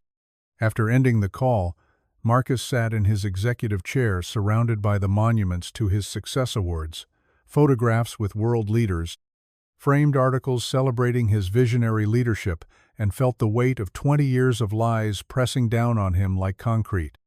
His intercom buzzed. "Mr. Kane, Richard Hartley is here with several board members. They don't have an appointment, but Mr. Hartley says it's urgent." Marcus looked up to see Hartley entering his office without invitation, followed by 5 other board members including Dr. Elizabeth Warren and James Morrison. Their expressions ranged from concerned to openly hostile. "Marcus," Hartley began without preamble, "we need to discuss some very disturbing information that's come to our attention."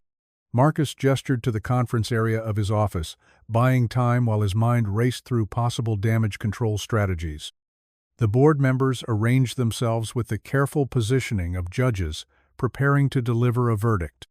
"We've been contacted by a journalist named Emma Rodriguez." Dr.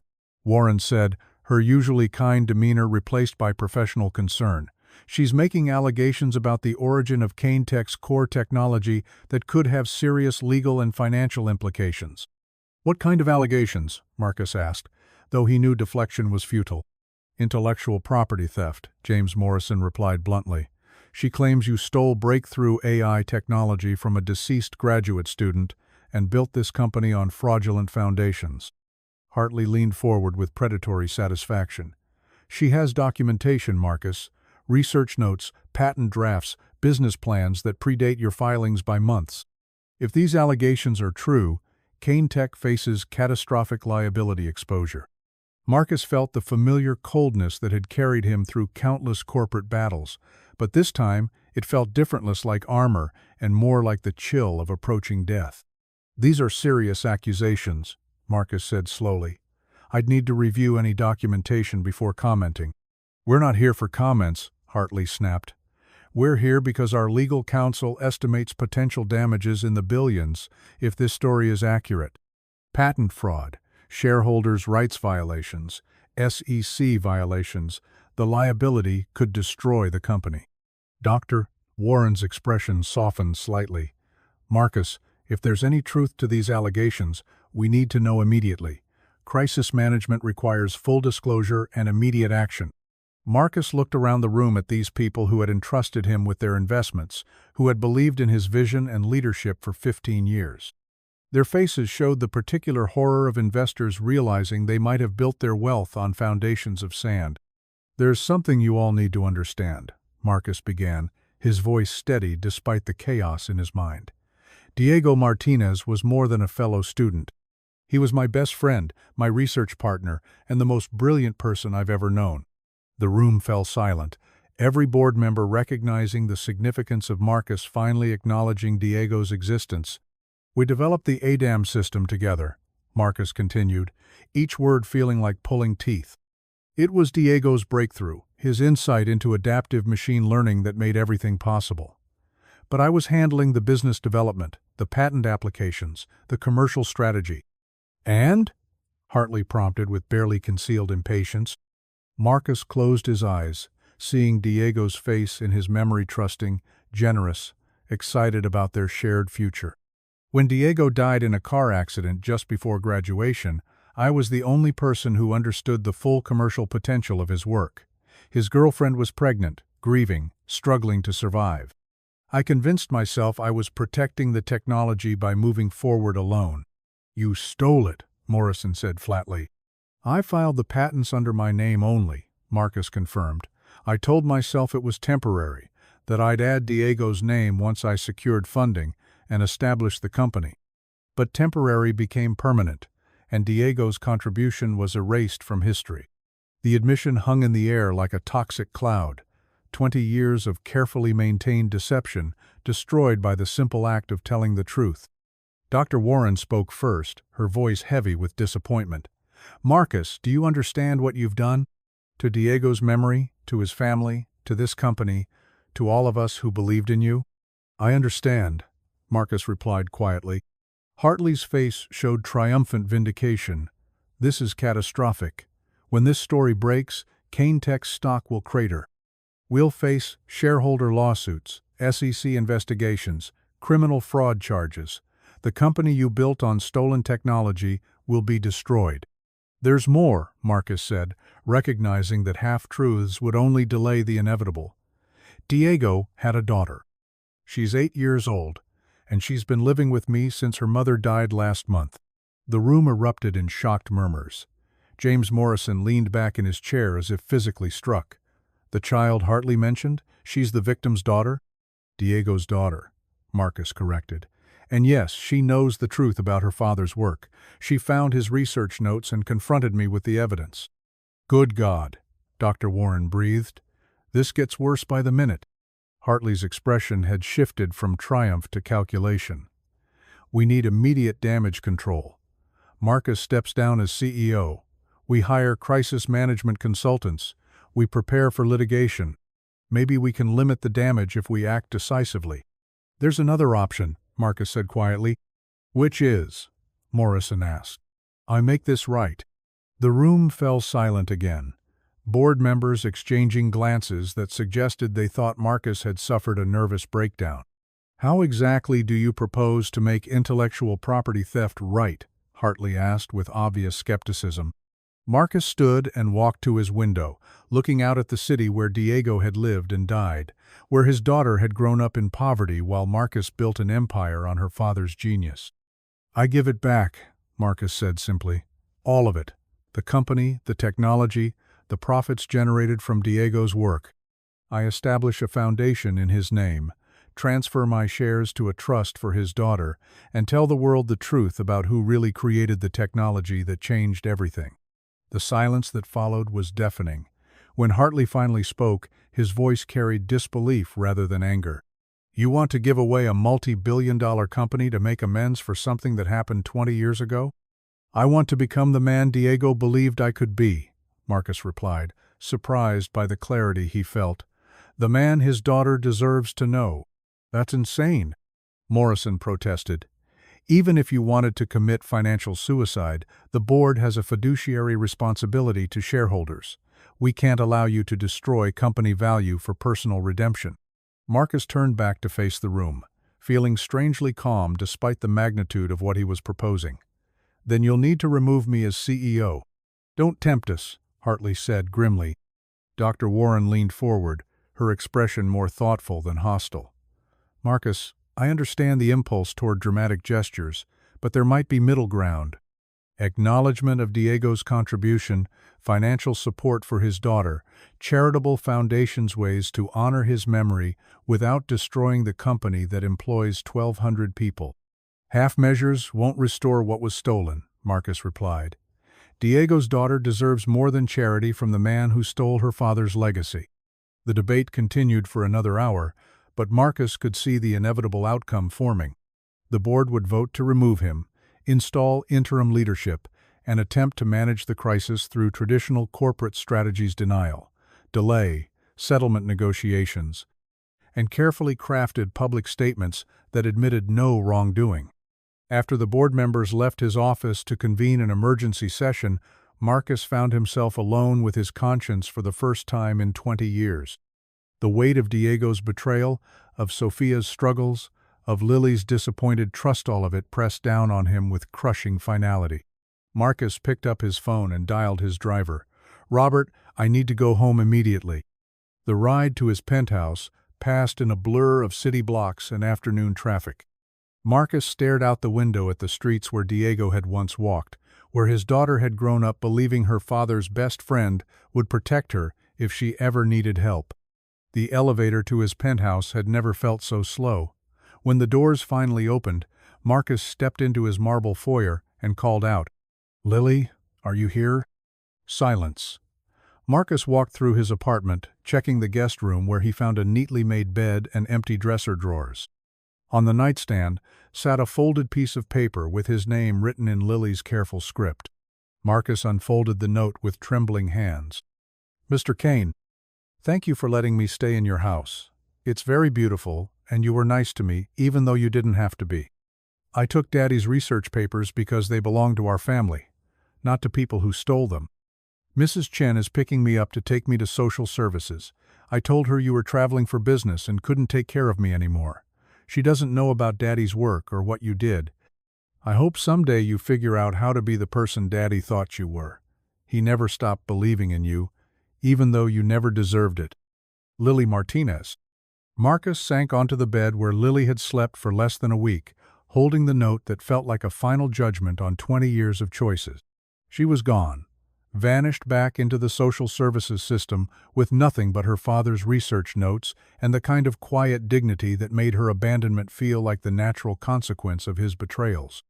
His phone rang, Jennifer calling to inform him that the board had scheduled an emergency meeting for 6 p.m., that reporters were calling for statements about the Rodriguez investigation, that Kane-Tech's stock price was already falling based on rumors of a major scandal.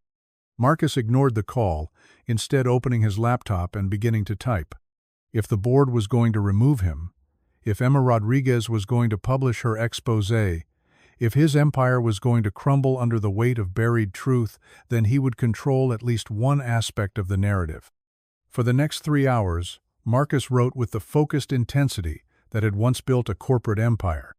But instead of crafting strategies for market domination, he was documenting his confession, every detail of his friendship with Diego, every step of his betrayal, every year of guilt and rationalization that had followed. The document grew to 12 pages of unflinching honesty, admitting to intellectual property theft, securities fraud, and 20 years of lies that had generated billions in profits while Diego's family struggled in poverty.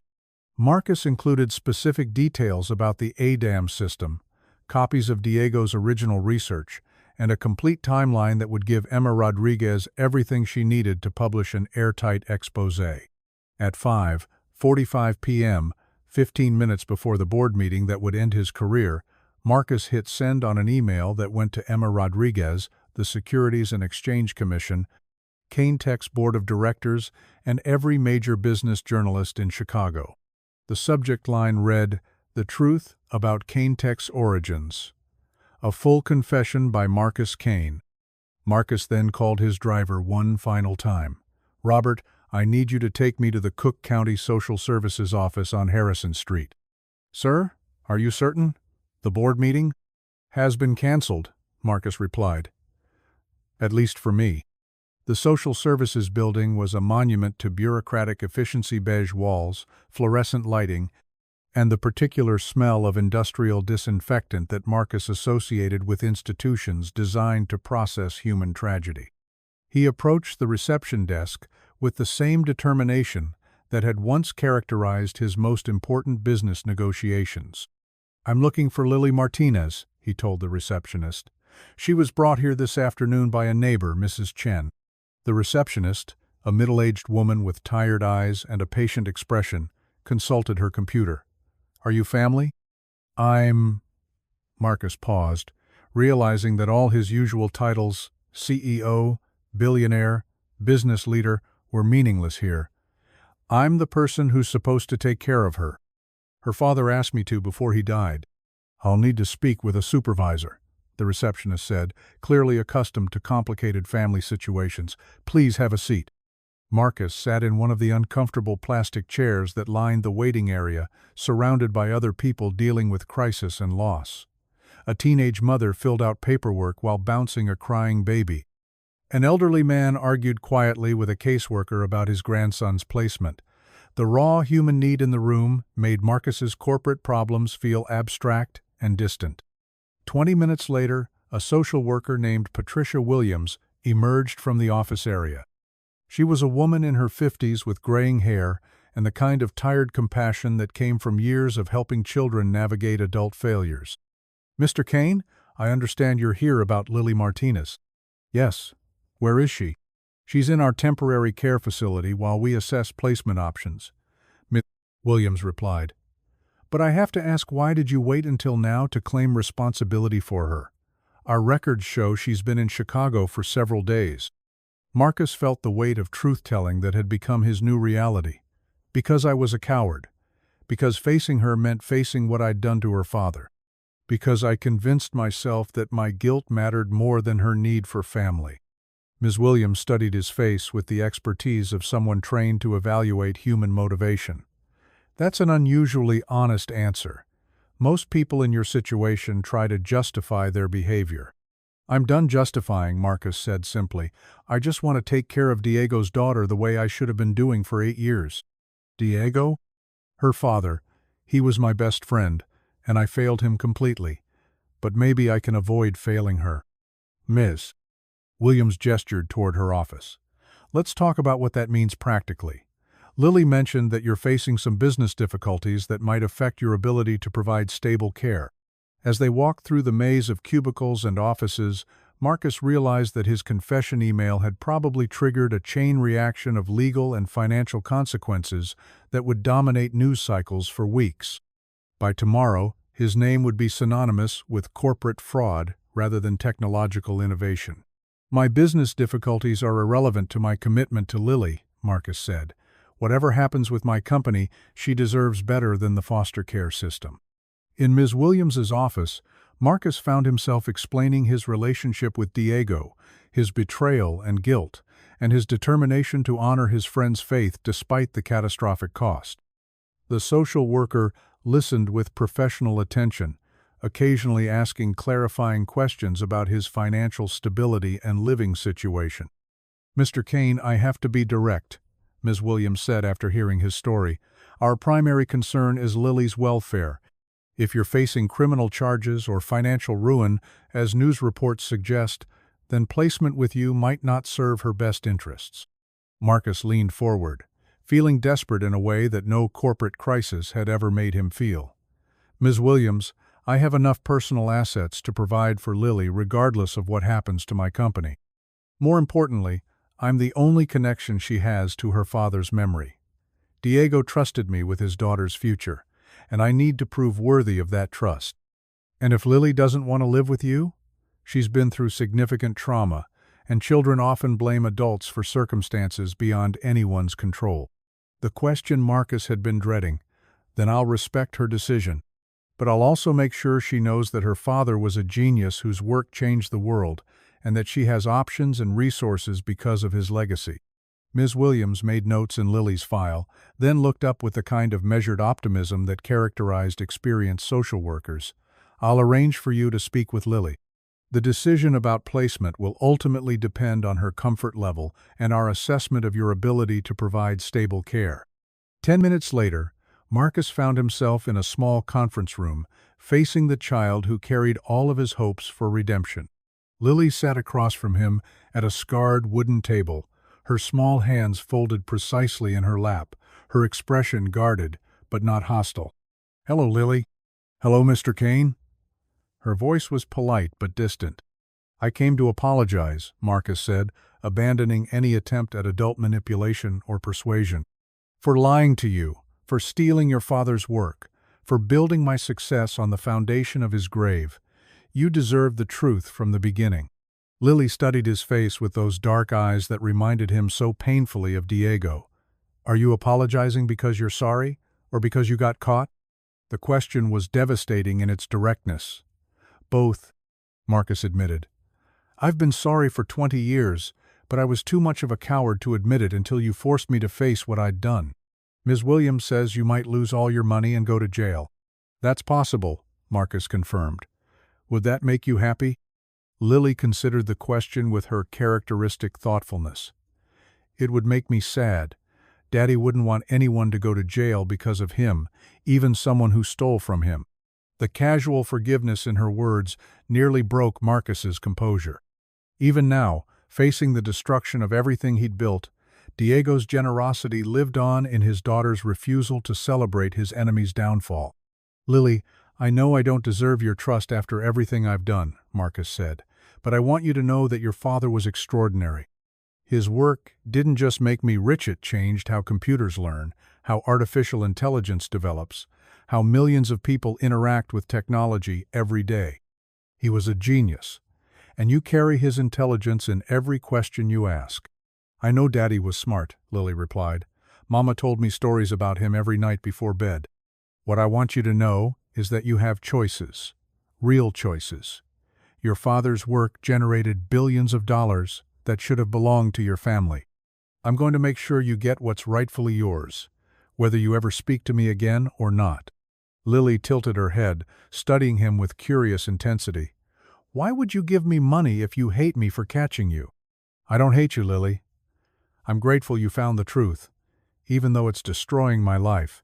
And I don't want to give you money, I want to give you justice. There's a difference."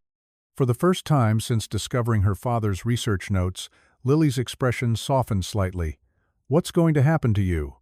Marcus smiled sadly. "I'll probably lose my company, my reputation, most of my money, and quite possibly my freedom. But for the first time in 20 years, I'll be able to look at myself in the mirror without feeling sick." "And you still want to take care of me, even though I'm the reason you're in trouble?" "Lily, you're not the reason I'm in trouble. I'm in trouble because I chose to steal your father's life's work instead of honoring his memory and taking care of his family. You're the reason I might finally do something right." The silence that followed felt differentless, hostile, more thoughtful. Finally, Lily spoke with the careful precision that reminded Marcus so much of Diego. "If I come home with you, will you tell me stories about Daddy? Real stories about when you were friends and working together?" Marcus felt something crack open in his chest, hope mixed with terror, love combined with unworthiness. "Every night if you want. I have 20 years of stories I should have been telling you all along." Lily nodded solemnly. "Okay, but I have conditions." "Name them." "You have to promise to always tell me the truth, even when it's hard. You have to help me understand Daddy's work so I can decide if I want to be a scientist like him. And you have to explain why you thought stealing was better than being honest." Marcus felt tears threatening for the first time since Diego's funeral. "I promise all of that and more." As they walked out of the social services building together, Marcus's phone buzzed with dozens of missed calls and text messages. The business world was undoubtedly in chaos. his confession triggering the kind of corporate scandal that would dominate headlines for months. But for the first time in 20 years, Marcus Kane didn't care about stock prices or board meetings or quarterly projections.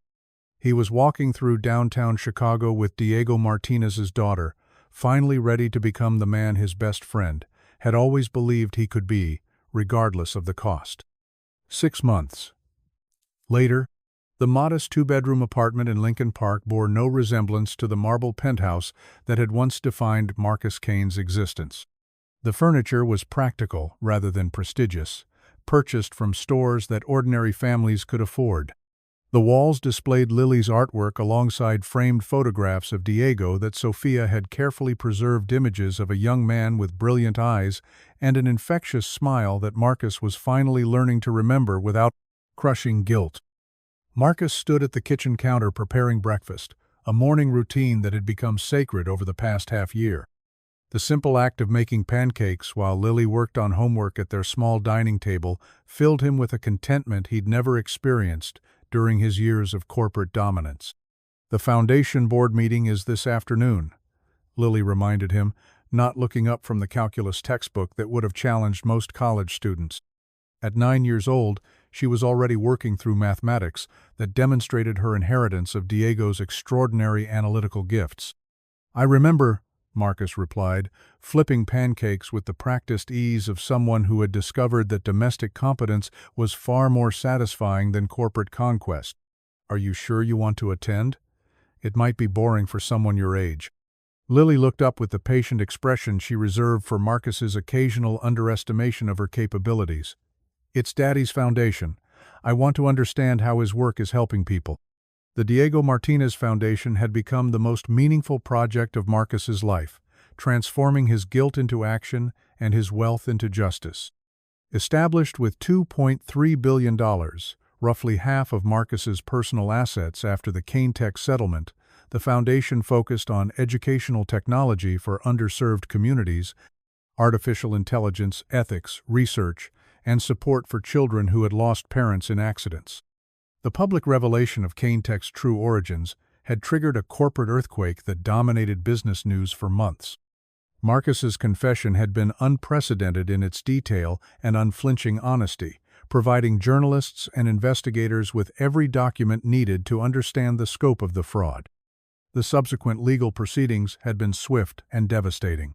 Kane-Tech's stock price had collapsed within hours of Marcus's confession, wiping out billions in market value as investors fled the company built on stolen foundations. The board had moved immediately to distance themselves from Marcus, installing interim leadership and launching internal investigations that confirmed every allegation in his confession. The Securities and Exchange Commission had filed criminal charges within a week: securities fraud, intellectual property theft, and conspiracy to defraud investors. Marcus had pled guilty to all charges, accepting a plea agreement that resulted in 3 years of federal prison, 5 years of probation, and forfeiture of his remaining Kane-Tech shares. But the legal consequences had felt abstract compared to the personal transformation that accompanied his public disgrace. For 20 years, Marcus had defined himself through external validation: stock prices, magazine covers, boardroom victories. The loss of that identity had been terrifying initially, but gradually liberating as he discovered who he might become without the armor of wealth and power. Prison had been the crucible that completed his metamorphosis. Stripped of privilege and surrounded by men who had made their own catastrophic choices, Marcus had been forced to confront the fundamental question that had driven his betrayal of Diego. What did it mean to be worthy of love and respect? The answer, he'd learned through 18 months of federal incarceration, wasn't tied to achievement or accumulation. It was found in the daily choice to honor commitments, tell uncomfortable truths, and place others' needs above personal convenience. Lessons that Diego had embodied naturally, but that Marcus had to learn through the painful process of losing everything he'd thought mattered. Lily had visited him every weekend during his imprisonment, driven by Mrs. David Sawney's former housekeeper, who had become an unexpected surrogate grandmother figure. Those weekly conversations in the prison visiting room had become the foundation of their relationship, built on honesty rather than obligation. "Why did you choose to steal Daddy's work instead of staying his partner?" Lily had asked during one early visit, her 9-year-old directness cutting through any attempt at adult evasion.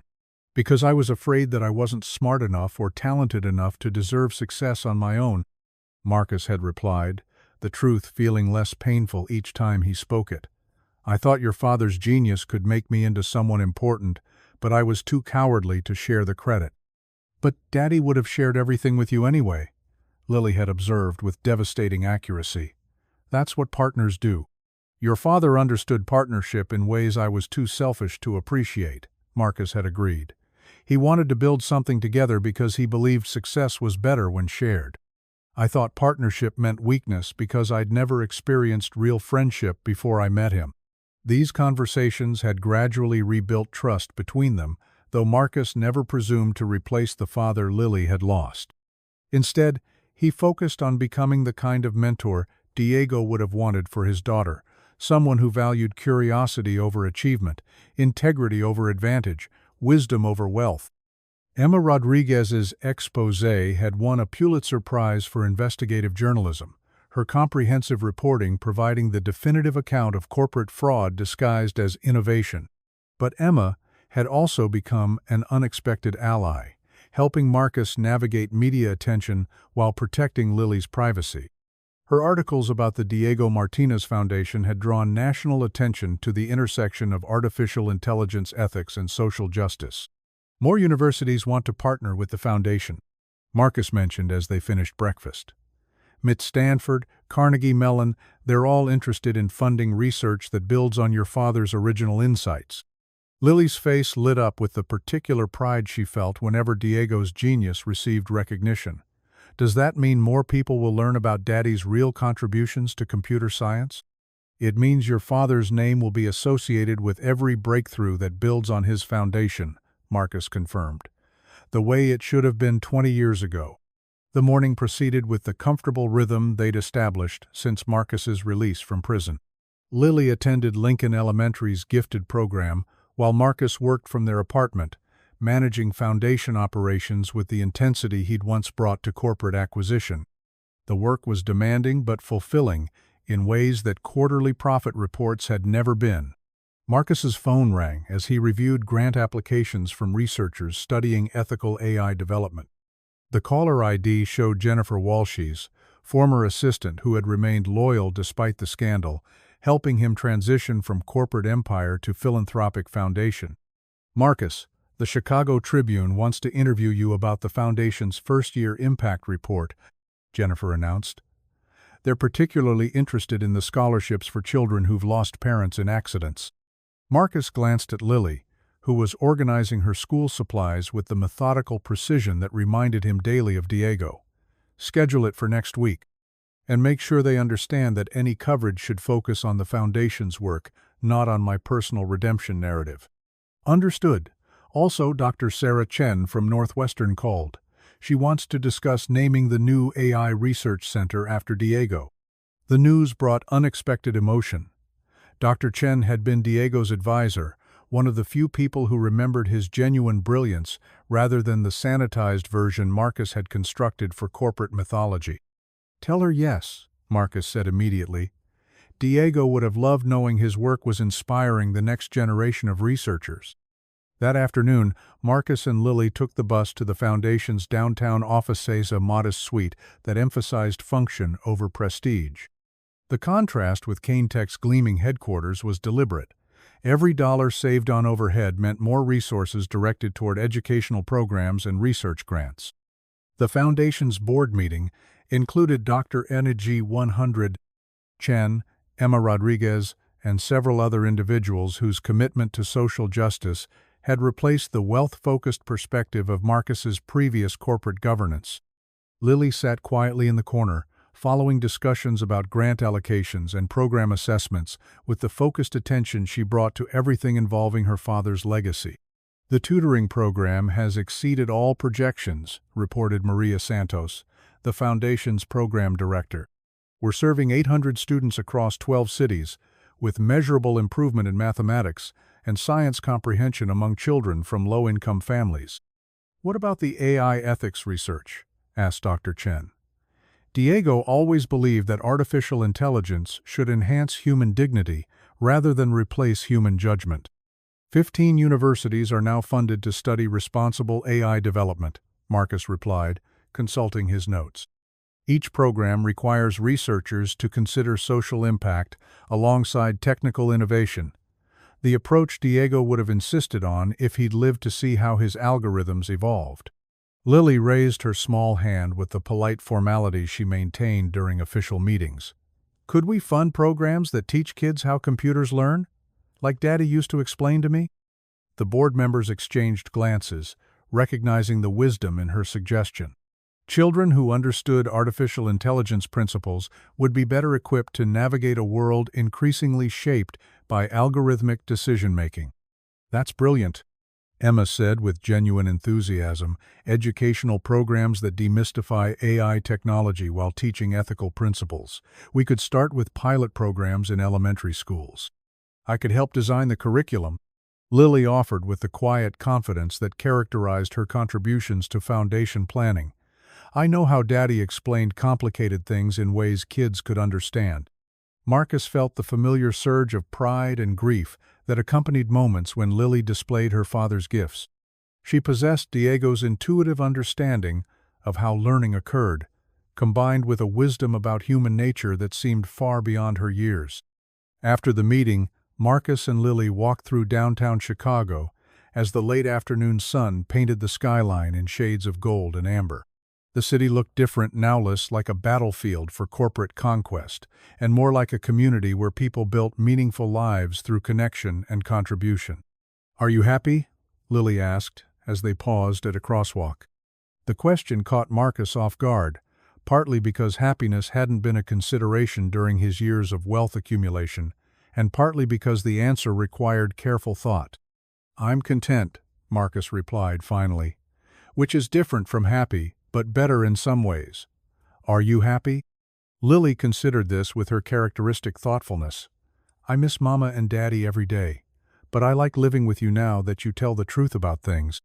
And I like that Daddy's work is helping people the way he always wanted." They reached the small park near their apartment building, where Lily often completed homework while Marcus reviewed foundation business. The evening ritual had become precious to both of them, time for conversation that ranged from artificial intelligence theory to elementary school social dynamics. "Marcus," Lily said, settling onto their usual bench with her backpack full of advanced textbooks, "will you tell me about Daddy's algorithms tonight? The ones he created for the ADAM system?" These storytelling sessions had become their most important shared tradition. Every evening, Marcus would explain another aspect of Diego's work, translating complex technical concepts into stories that honored his friend's genius while making the ideas accessible to a 9-year-old mind. "Which part of the ADAM system interests you most?" Marcus asked, pulling out his tablet to display the neural network diagrams he'd recreated from Diego's original research. "The part where it learns to change how it learns," Lily replied with excitement. "You said Daddy figured out how to make computers think about their own thinking." Marcus smiled, remembering Diego's excitement when he'd first explained this breakthrough. "Your father called it metacognitive architecture, the ability for an artificial intelligence system to monitor and modify its own learning strategies based on the type of problem it encounters. Like how I studied differently for math tests than for reading tests." "Exactly like that," Marcus confirmed, once again amazed by Lily's intuitive grasp of concepts that had eluded brilliant researchers for decades. Most AI systems in 2004 could only learn in one predetermined way. Your father created a system that could analyze its own performance and adapt its approach when the initial strategy wasn't working effectively. Lily pulled out her notebook, the same careful record-keeping approach Diego had used, and began sketching her understanding of the concepts Marcus described. Her drawings showed remarkable sophistication, illustrating information flow and decision trees with artistic flair that made complex algorithms visually comprehensible. "Could we build a simple version?" Lily asked. "Something that could help kids learn math the way their brains work best?" Marcus felt his heart skip. Here was Diego's daughter, at 9 years old, proposing applications for her father's work that could revolutionize educational technology. Her suggestion wasn't just technically sound, it was exactly the kind of human-centered innovation that Diego would have prioritized. "We could," Marcus said slowly, his mind already racing through implementation possibilities. "It would require sophisticated programming and careful testing, but the Foundation has resources to support that kind of research." "Could I help with the programming?" Lily asked with the eager anticipation she reserved for challenging intellectual projects. Marcus looked at her sitting in the gathering twilight, Diego's brilliant mind beginning to manifest in a new generation, and felt the weight of responsibility and opportunity that had defined his relationship with her father. "I think your daddy would want you to understand every aspect of his work," Marcus replied, "but more than that, he'd want you to improve on his ideas, to build something even better than what he created. Will you teach me everything? All of Daddy's algorithms and theories and ideas?" "Everything I understand," Marcus promised. "And when we reach the limits of my knowledge, we'll find researchers who can teach you the things I never learned." As they walked home through the neighborhood that had become their sanctuary, Marcus reflected on the extraordinary journey that had brought them to this moment. 2 years ago, he'd been a billionaire CEO convinced that wealth and power were the only measures of success. Now he was a man of modest means, whose greatest achievement was earning the trust of a child he'd once abandoned. The apartment they returned to might have been humble compared to his former penthouse, but it was filled with something his wealth had never purchased: the warmth of genuine human connection. Family photographs covered the refrigerator, Lily's artwork decorated the walls, and Diego's research notes were displayed with the reverence usually reserved for sacred texts. "Marcus," Lily said as she prepared for bed, "do you think Daddy would be proud of what we're doing with his work?" Marcus tucked her into bed with the gentle care that had become natural despite his inexperience with parenting. "I think your father would be amazed by the brilliant, kind, curious person you're becoming. And I think he'd be grateful that his algorithms are being used to help children learn rather than just to make money. And he'd be proud of you too," Lily added, with the generous spirit she'd inherited from both parents, "for finally becoming the person he always knew you could be." That night, after Lily was asleep, Marcus sat at their small kitchen table working on code that implemented Diego's original ADAM architecture. But this version was designed for educational applications rather than corporate profit software that could help children with learning disabilities access personalized instruction that adapted to their individual cognitive patterns. As he refined algorithms that bore his best friend's intellectual fingerprints, Marcus felt Diego's presence in ways that transcended memory or guilt. Every elegant solution, every breakthrough insight, every moment of creative discovery carried echoes of the young man who had believed that technology should serve human flourishing rather than merely generate wealth. Marcus's phone buzzed with a text from Dr. Texter. "Chen. The Northwestern Board approved the Diego Martinez Center for Ethical AI Research. Groundbreaking ceremony next month. Diego's name will be carved in stone above the entrance." Marcus smiled, imagining Diego's reaction to having his name associated with institutional permanence. His friend had been motivated by curiosity and compassion, not by desire for recognition or memorial. But Diego's daughter deserved to see her father's contributions acknowledged in the academic community where his genius had first flowered. "Lily," Marcus called softly toward her bedroom, "are you still awake?" "Yes," came her muffled reply. "Northwestern University is naming their new AI research center after your father. Would you like to attend the dedication ceremony?" The silence that followed was broken by the sound of Lily's feet hitting the floor as she emerged from her room in pajamas, covered with computer code patterns, a gift from Emma Rodriguez, who had become an honorary aunt figure. "Really? Daddy's name will be on a building?" "On the building where the next generation of researchers will study ethical artificial intelligence," Marcus confirmed. "Students will learn about responsible technology development in the Diego Martinez Center." Lily's face glowed with the particular joy that accompanied moments when her father's memory was honored publicly. "Can we invite Mrs. Chen and Emma and everyone from the foundation?" "Everyone who wants to celebrate your father's legacy," Marcus agreed.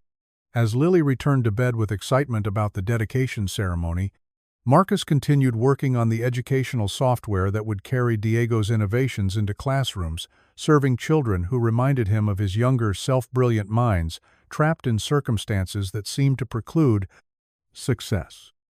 The irony wasn't lost on him that he was now using stolen algorithms to benefit the communities he'd once overlooked in his pursuit of wealth and status. But perhaps that was the true nature of redemption, transforming selfish choices into selfless action, converting past betrayals into present service. 3 weeks later, Marcus stood before a crowd of academics, students, and journalists gathered for the dedication of the Diego Martinez Center for Ethical AI Research. Lily sat in the front row wearing her best dress and clutching a photograph of her father that Sophia had taken during his final semester at Northwestern.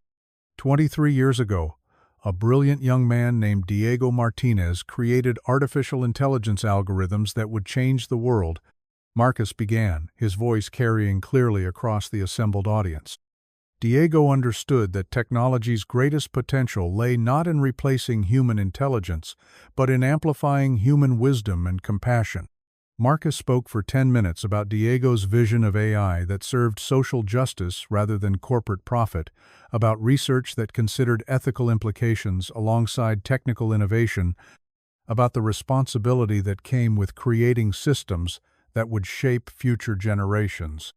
Diego Martinez died before he could see his algorithms transform entire industries, Marcus continued, his eyes finding Lily in the audience.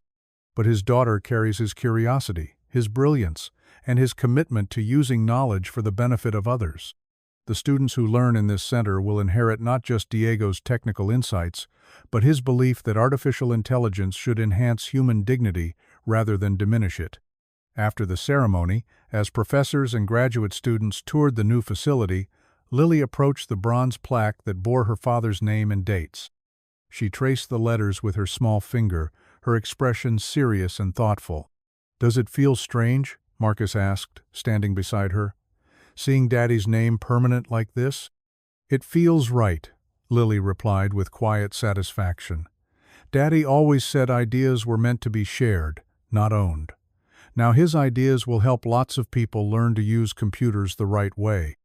Dr. Chen joined them before the memorial plaque, her elderly face showing the particular satisfaction of someone who had waited decades to see justice accomplished.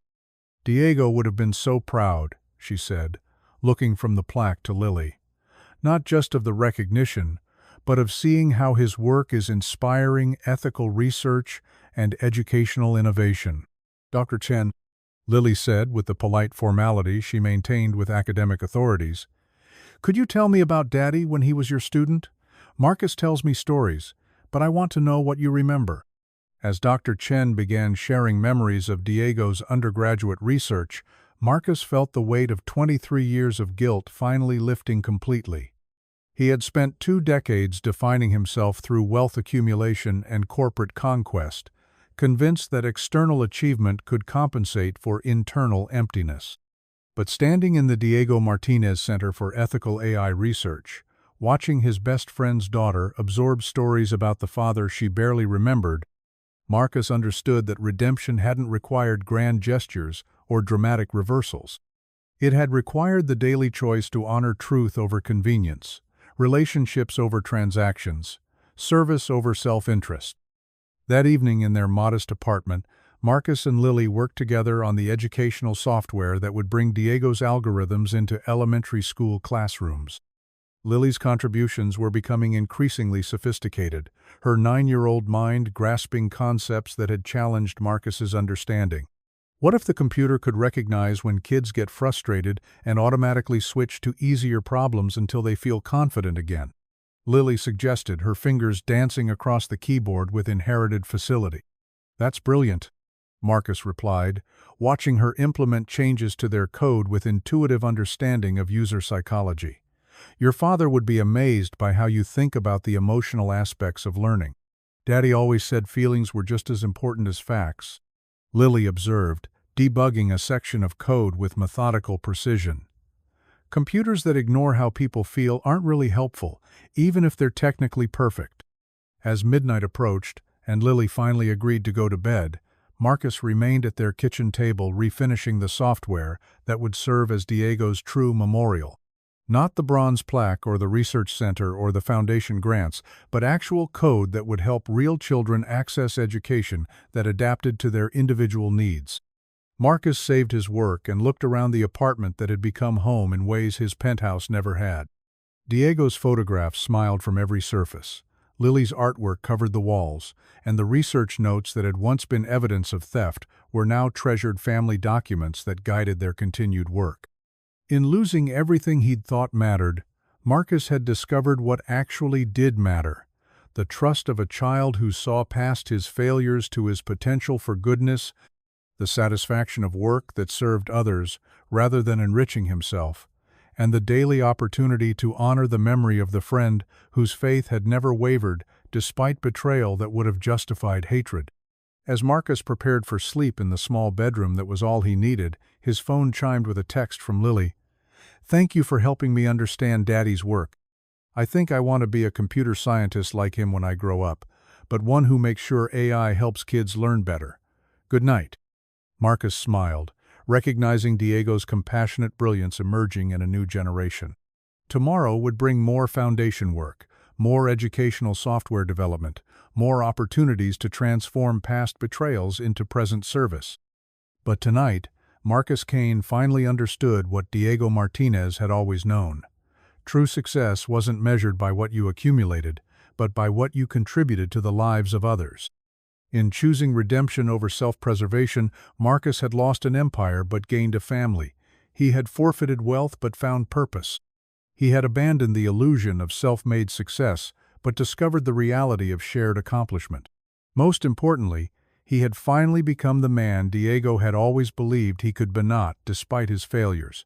But because of his willingness to acknowledge them, learn from them, and dedicate his remaining years to honoring the faith of two people who had loved him despite his unworthiness: his best friend who had died trusting him, and that friend's daughter who had chosen to forgive him.